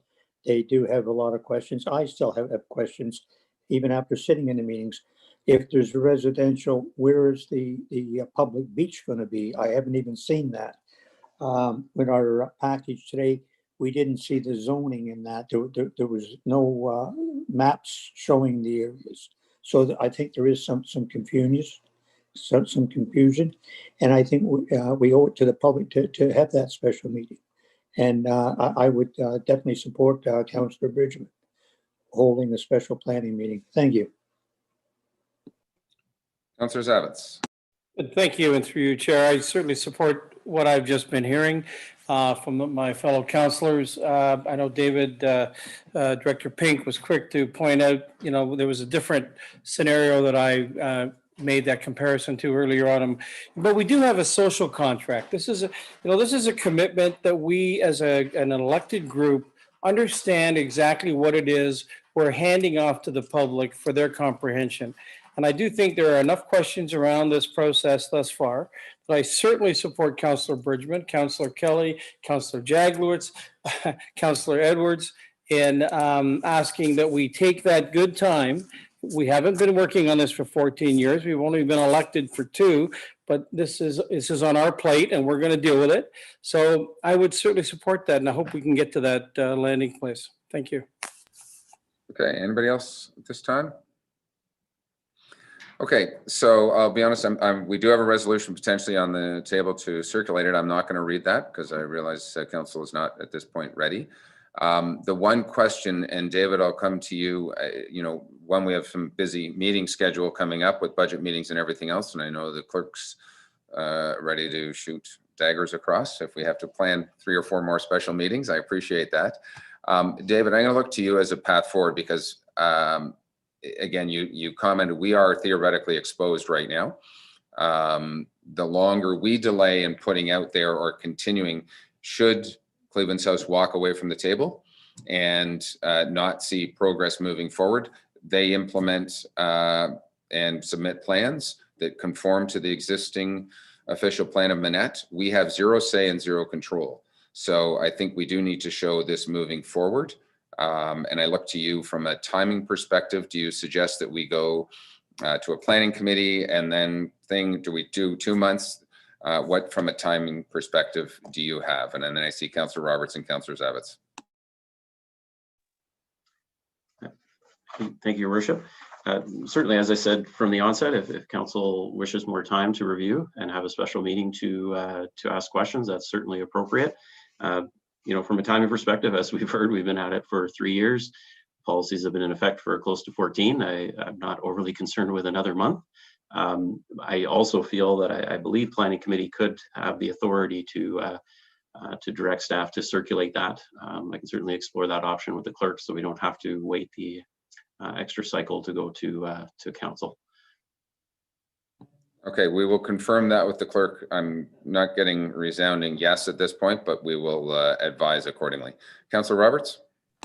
Thank you, Chair, and through you. I support everything, a check, and have that special planning meeting. Have that special planning meeting before the next council meeting, if that's feasible, and then come back at the next council meeting to push this on to the public. But I think it really behooves us to sit down and have the 10 of us kick this in a public meeting around the table in our thoughts and concerns. Thank you. Okay, thank you, Councillor Zavitz. Thank you, Mayor, and through you. I wonder, yeah, we're talking here, we're using Ms. Paula's name a lot as a developer. She's here, am I right? She's on the call. She's still here. I'm wondering what Paula's thinking of what she's hearing from us. I don't believe the tone is aggressive. I think we're inquisitive. We're desirous of learning more, understanding, comprehension. Are these words off-putting to her? Are we going to all of a sudden, is she just going to pull the trigger on Minett because she's fed up? I don't get that impression. And again, here we are in a negotiative, and she's in the room. So it's very interesting that we have what I think is a like-minded spirit. I think we're very fortunate. I've heard that a number of times. I wonder if Paula could speak to her temperature. Paula, over to you. I'm not sure if you can answer for your temperature or Mitch's temperature, but I'll leave that alone. Repeat the tail end of the question because it was transferring over when you let me into the room. So I missed a part of that question. Councillor Zavitz, do you want to repeat? Okay, thank you. So I guess, Paula, you're watching and listening and seeing us. I don't think you're realizing the tone isn't aggressive. It's inquisitive. We're trying to be informed. We're trying to understand this. And I think certainly we're very fortunate to have you, to have your group as the developer, and you're in the room with us. And quite honestly, you'll be at that special meeting that we're talking about, because it certainly would be to the public, and we would want you to be involved. You are a large part of this, and yet I'm hearing, well, we got to be careful because if we upset anyone, Mitch will pull the trigger, and we're going to have 4,000 units in Minett. Well, you do seem smarter than that. You folks seem like you really have it together. You're working with us. Is it fair to ask, how you're feeling about where we are? Well, we absolutely want to continue to work with all stakeholders. As I said, there is a point where we want to get moving, and the ambiguity associated with kind of the OPA forever being in limbo is causing us some concern.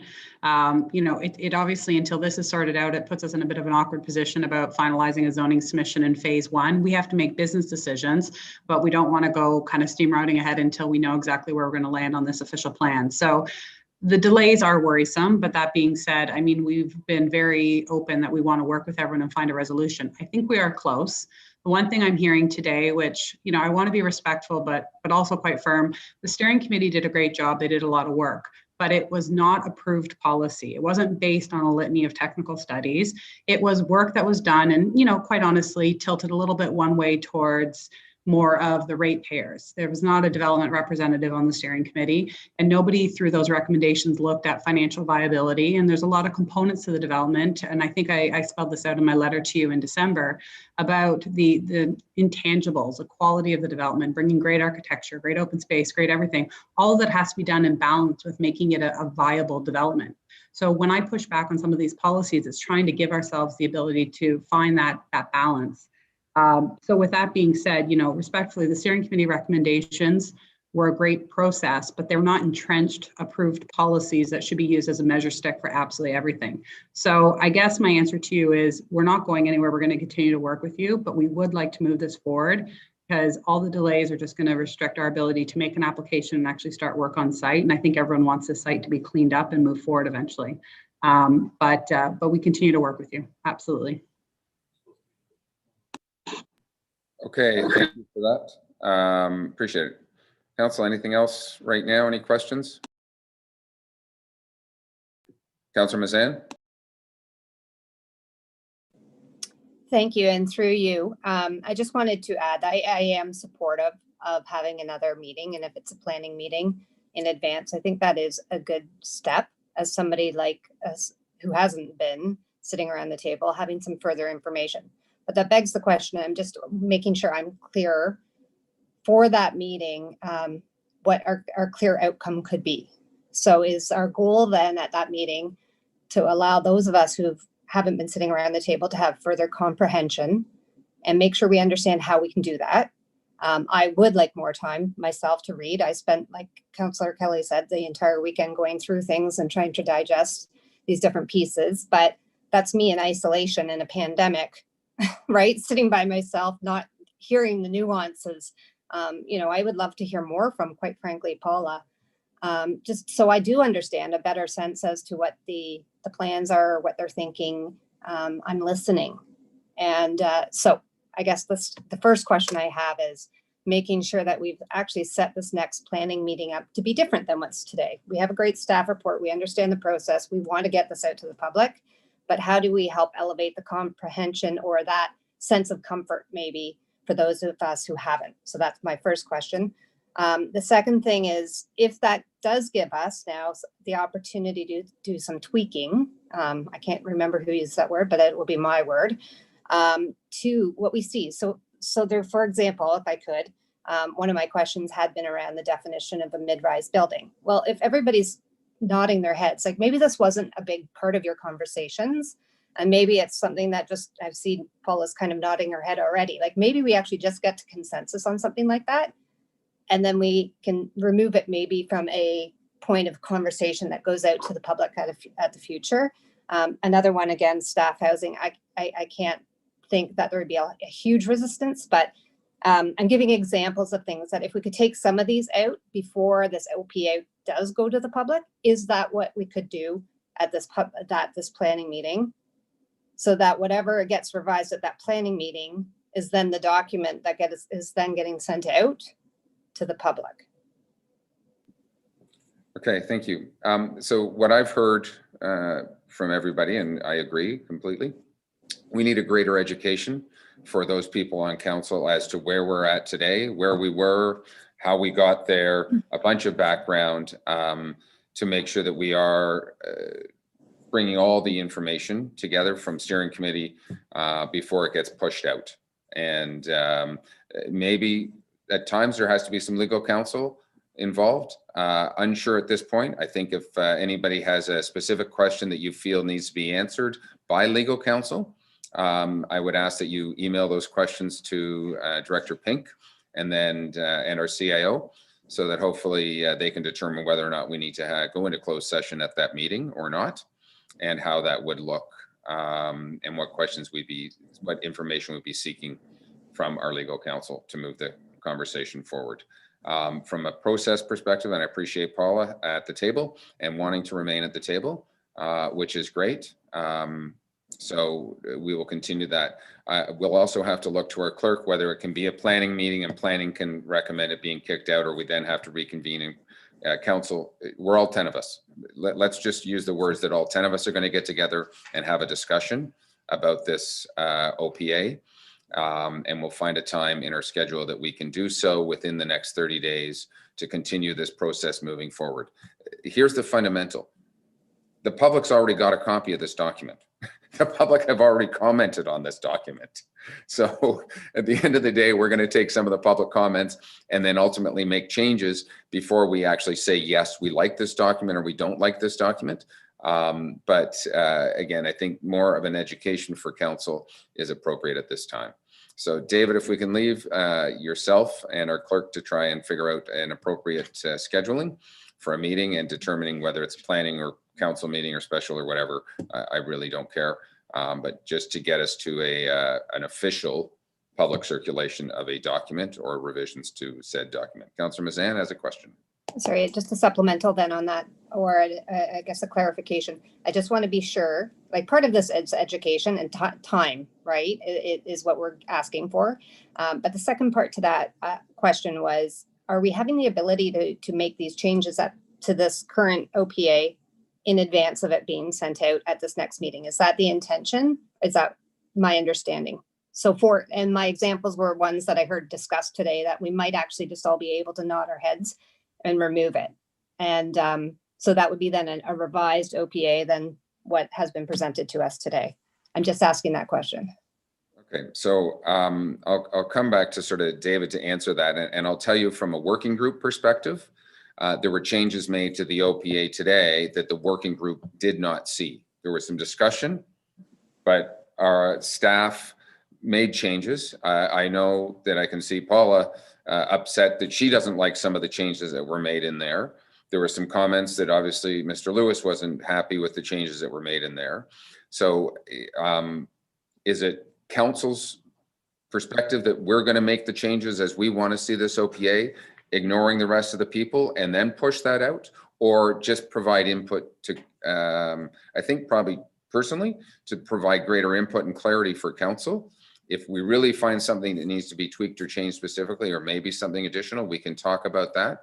But understand we got to this stage today with a bunch of different people's input, not just 3 people from a working committee or 8 people from a working committee. There was a bunch of different input that got us to today. And then our consultant's the one who drafted this specifically. So I'm not sure we can answer that. And I'm not sure I really want to go make changes without public input to a document at this point right now. But Well, Ed, thank you. And there was a reason I wanted to ask that question, because I thought that's what I was hearing. And if that changes what the goal of or the outcome of the next meeting would be. And I just think that needs to be clear as we go through this. Because if the goal is that you want us to go through the intention to go through line by line and come back, you know, I wasn't sure that that's what we wanted to do. But if the goal is that it's simply to get all of us up to a certain level of comprehension and maybe a comfort and hearing a little bit more from people, an additional meeting similar to today's, but we're still sending out a non-endorsed or an endorsed document now for their perspective. That's just a different outcome of the meeting. I'm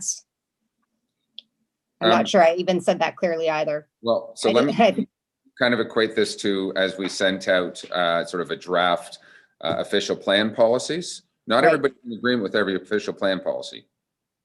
We've all provided some input, but it's now out for public, and then we will come down with some more specifics.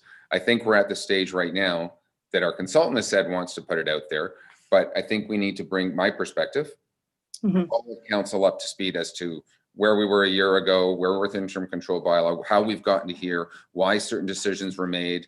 If we need to go in camera for certain items, then we can do so as well. And again, I suggest that if any councillor has any specific legal matters that they would like answered, ask Mr. Pink those questions in advance, and then we can determine whether or not we need to go into closed session. And to hopefully, maybe there are tweaks that are made to the OPA, maybe they're not. I think we'll have to see how the meeting falls out of that specifically. David, I'm going to turn to you. And are you sort of, where are you sensing that you would like to go, or where council is sort of going through this discussion? And I don't want to frame it specifically for everyone. Thank you, Worship. Certainly, I think what I'm hearing is to schedule a special planning committee meeting between now and the March meeting. Similar to today, we can invite likely Paula perhaps to answer any questions if she's available at that meeting. Staff will be obviously in attendance and can answer any questions. And then hopefully, I would say to Councillor Mazan, I believe the goal would be then to hopefully make a recommendation to council in March to circulate that draft. I suppose one thing I would pose to council, if they could provide some clarification, which I think is what Councillor Mazan was getting at, is if there's a desire to make changes to the draft official plan amendment prior to circulation. I wouldn't want to get into yet another cycle. So is it a question of at the special meeting making a certain request, which staff can hopefully complete before the March meeting, or whether it's left to staff to make those changes? So just looking for some comfort level from council as to how you wish to proceed prior to directing that a document be released.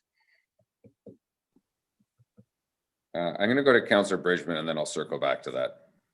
Thank you, Your Worship. Well, on that note, Director Pink, I was sitting here thinking, I know Mayor Harding asked for legal questions, but I am thinking it may be very helpful if councillors could send questions in before that meeting so that we know what we're dealing with in terms of questions being asked. It may expedite the meeting and help in terms of getting all of our information covered then. I think it would be helpful if we could do that and maybe even circulate the questions beforehand.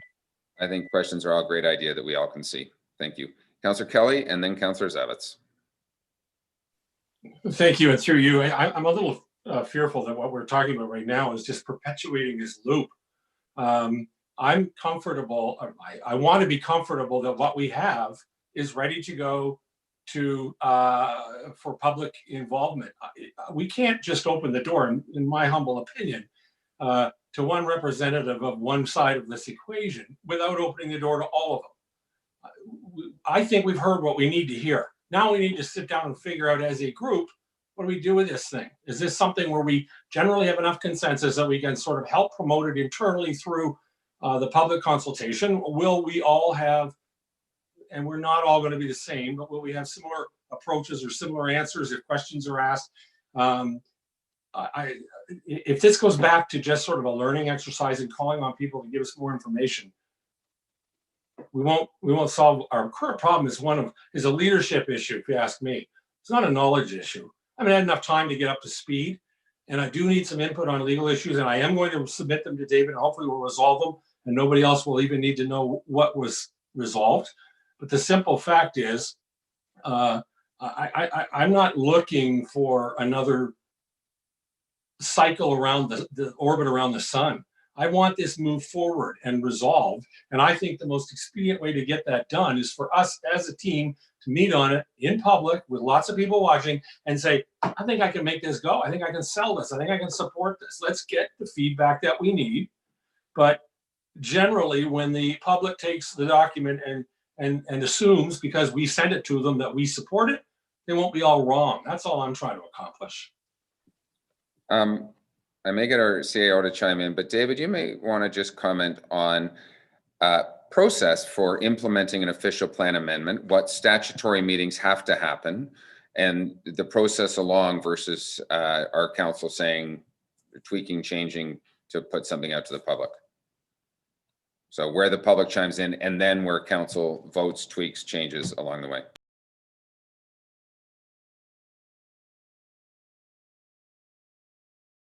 You're on mute, David, still? You're on mute. Sorry, I thought I clicked that. Thank you, Your Worship. Perhaps if council wants to look at page, let me just find it here.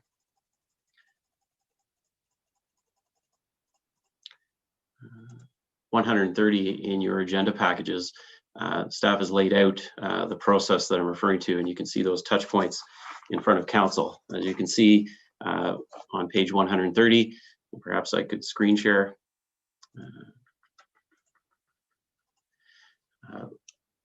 We're currently at the stage of deciding whether to circulate this draft OPA to the public and stakeholders.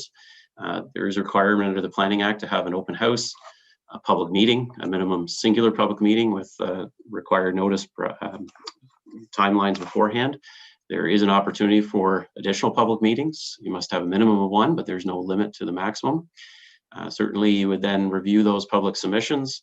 Staff would prepare a summary report of that feedback and bring back a revised draft for council's consideration, at which point council would then consider adoption of the revised OPA and submit that record to the township, or sorry, to the district for ultimate approval.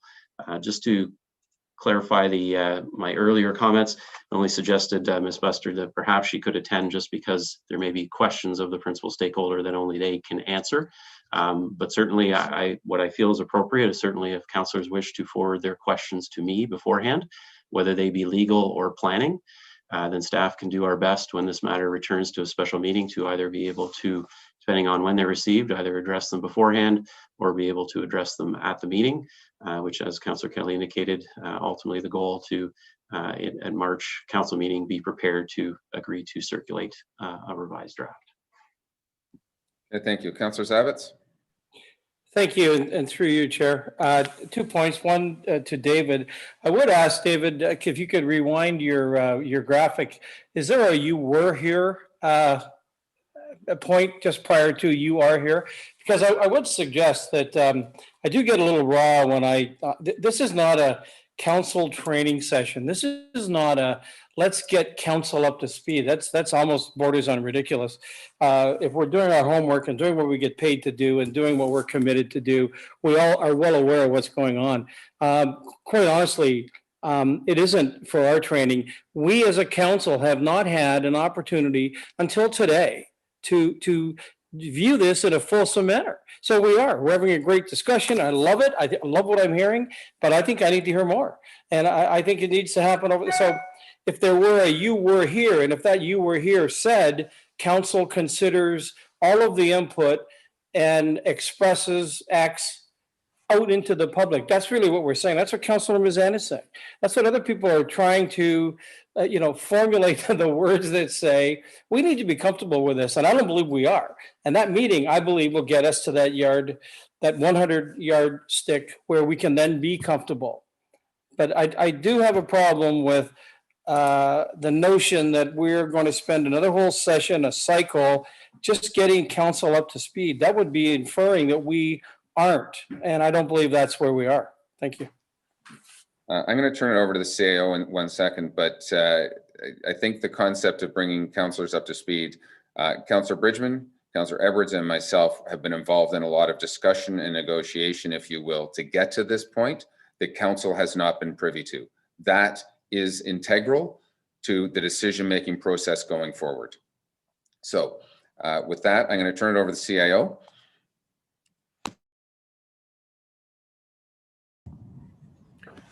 Thanks, Your Worship, and good afternoon, everybody. Based on what I'm hearing, I think there is a desire to have a special planning committee, and I think the purpose of that meeting needs to be to enable council to understand, to the mayor's point about how we got from Minett Joint Steering Committee recommendations to working group recommendations and to how we formulated the proposed policies in this document. I think what I'm hearing is you want to have a discussion about that. There's going to be a variety of viewpoints. That said, you can identify your viewpoints, but I think it's important at that point to go out to the public to determine where the public lies on some of those viewpoints. Get that input, come back, have further debate and discussion with the parties with respect to potential changes. As Mr. Pink has alluded earlier, there's a variety of steps in the process, formal steps ahead in the process, which need to occur before we reach the landing point on this. So I think that those questions that get asked of Mr. Pink should be about process, planning policies, and potential legal questions, which we could have the solicitor available for in a closed session or a closed session portion of a future meeting. Thank you. Okay, thank you. Councillor Mazan, do you have a question? Otherwise, I'm going to refer this back to staff to set up a next meeting. No, thank you, through you. Actually, our CAO, Mr. Hammond, actually just perfectly stated what I think could be the purpose of the next meeting. Because really, if I look to what today's recommendation is, we'd be recommending that same OPA. But I wanted to understand what's the difference between today's meeting and the next meeting to make it sure it's a meaningful meeting before we then send this out to the public. So I think that gives me a better confidence and clarity and answers my questions that I was asking previously. So thank you. Okay, thank you. Okay, so we're going to have Director Pink, our CAO, and our clerk determine a path forward to be able to have our next meeting and seek some greater clarity for council on this entire process and where we're at, what we need to change, what we need to tweak before something goes out to the public. Okay. I'm also going to suggest that we take a quick 9-minute break and we'll get back and finish off some other stuff. So we'll meet back at 3:45. Thank you.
Okay, council, if we can get your cameras back on, would be appreciated. And also, we're going to move back on the agenda, item 4B. And Kelly Hodder has been with us, expected to speak at 2 p.m. And we're going to bring her into the meeting and try and move that one forward. Item 9B1, Livgroup.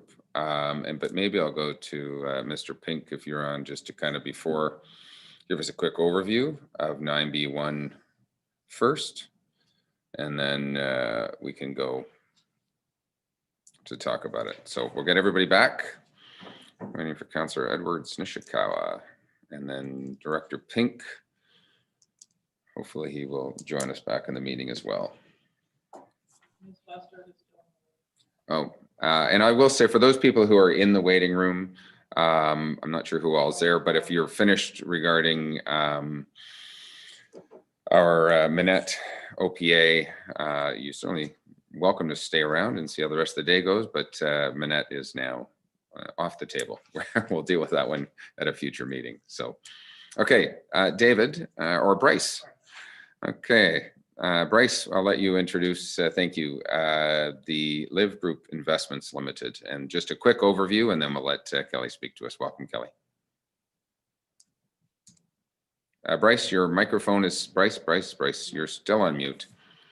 I know it's been a long day. Thank you for that. I appreciate it. Good afternoon, Your Worship and members of council. A zoning bylaw amendment application has been submitted to obtain a number of exemptions to formalize the redevelopment of a slightly undersized island. In January, Planning Committee recommended to council that the application be approved. No objections were raised by the district or the township's Development Services Division or Public Works Department. Letters of support were received from area landowners on Arma and Cameron Islands. Mr. James Rowe addressed Planning Committee with his concerns about the intended demolition of the existing dwelling. No new submissions have been received since Planning Committee. No minor amendments are required. And I have no further comments at this time. And I thank you for the opportunity to comment. Thank you. Thank you very much. Ms. Hodder, Kelly, welcome. Good afternoon. Thank you very much. Kelly Hodder, planner with Planscape, 104 Kimberley Ave, Bracebridge, P1L1Z8. Thank you for the opportunity to speak today. I request the delegation status to address an error in the proposed site-specific Ferry Island bylaw. It was written to permit a one-story dwelling when in fact a two-story dwelling is proposed. I've since been in discussion with staff and understand a revised and corrected bylaw will be read today. I am satisfied with this and my concerns have been addressed. Thank you. 1 hour and 48 minutes in the waiting room for that. You're good. Thank you. Mr. Sharp, that's contemplated today. We're okay in the bylaw? Yes, the corrected bylaw has been included in council's agenda package. Thank you. Thank you very much. So any questions on this, or I'm going to go right ahead and read the resolution. And that is moved by Councillor Nishikawa, who is on screen, seconded by Councillor Roberts, who is also on screen. Be it resolved that bylaw 2020-121 to amend comprehensive zoning bylaw 2014-14 Livgroup Investments Limited Rule 42453 be read a first and second time. And again, I'm going to ask, that's a 2020 bylaw, not a 2021. That is correct, yes. Okay, thank you. Council, any comments, questions on the first and second reading? All those in favor? There we go. That's carried. Thank you very much. And Mr. Sharp, I heard you say no minor amendments. That is correct. Okay, moved by Councillor Edwards, seconded by Councillor Hayes, who I believe are both in the meeting. Thank you. Be it resolved by law 2020-121, Livgroup Investments Limited be read a third time and finally passed. All those in favor? Carried. There we go. Kelly, thank you so much for your comments. We appreciate them. And no, we do appreciate, and I also appreciate just the ability to pick up on those little nuances, because sometimes they do fall through the cracks. So thank you. Mr. Sharp, from a public input perspective, I think everybody in support is why, and no negative opposition is why we passed it today. Is that good enough for you? Okay, thank you. Let's then jump, if we may, quickly Do we want to back up one and think and go to Beswick? Or do you want to go to Rossi? Your call. Let's go to Beswick. Let's back up one. Mr. Sharp, is that you? Sure, I think I can address this. So this is related to a recently approved consent application or a severance application that's approved by a Committee of Adjustment. And it was subject to a condition to impose site plan control over, I believe it was the retained lot. Mr. Pink, correct me if I'm wrong. So this is just a bylaw to formalize that. Thank you. Okay. Just for site plan. Council, any comments or questions? I'll read the resolution. Moved by Councillor Kelly, seconded by Councillor Mazan. Be it resolved, bylaw 2021-16 to designate land subject to site plan control, Beswick Rule 4.11.104 be read a first, second, and third time and finally passed. All those in favor? Site plan is carried. Thank you very much. We are deeming bylaw for this. Do we read this one already? No. I was going to read the bylaw. Moved by Councillor Hayes, second by Councillor Jaglowitz. Be it resolved that bylaw 2021-13 to deem lot 26 on plan 13 Watt not to be a lot of a plan of subdivision. Regimabald, Rule 2.769 be read a first, second, and third time and finally passed. Any comments? All those in favor? That is carried. Thank you. And regarding Beswick, by the way, let me back up. I don't think there was any public comments or anything else that changed or helped our opinion for site plan control other than need of site plan control. How's that? Okay, Rossi, who's got this one?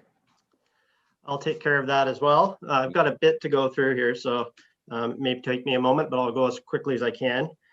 Council may recall that zoning bylaw amendment application ZBA-23/20 and related bylaw 2020-102 in the name of Rossi were approved in December 2020.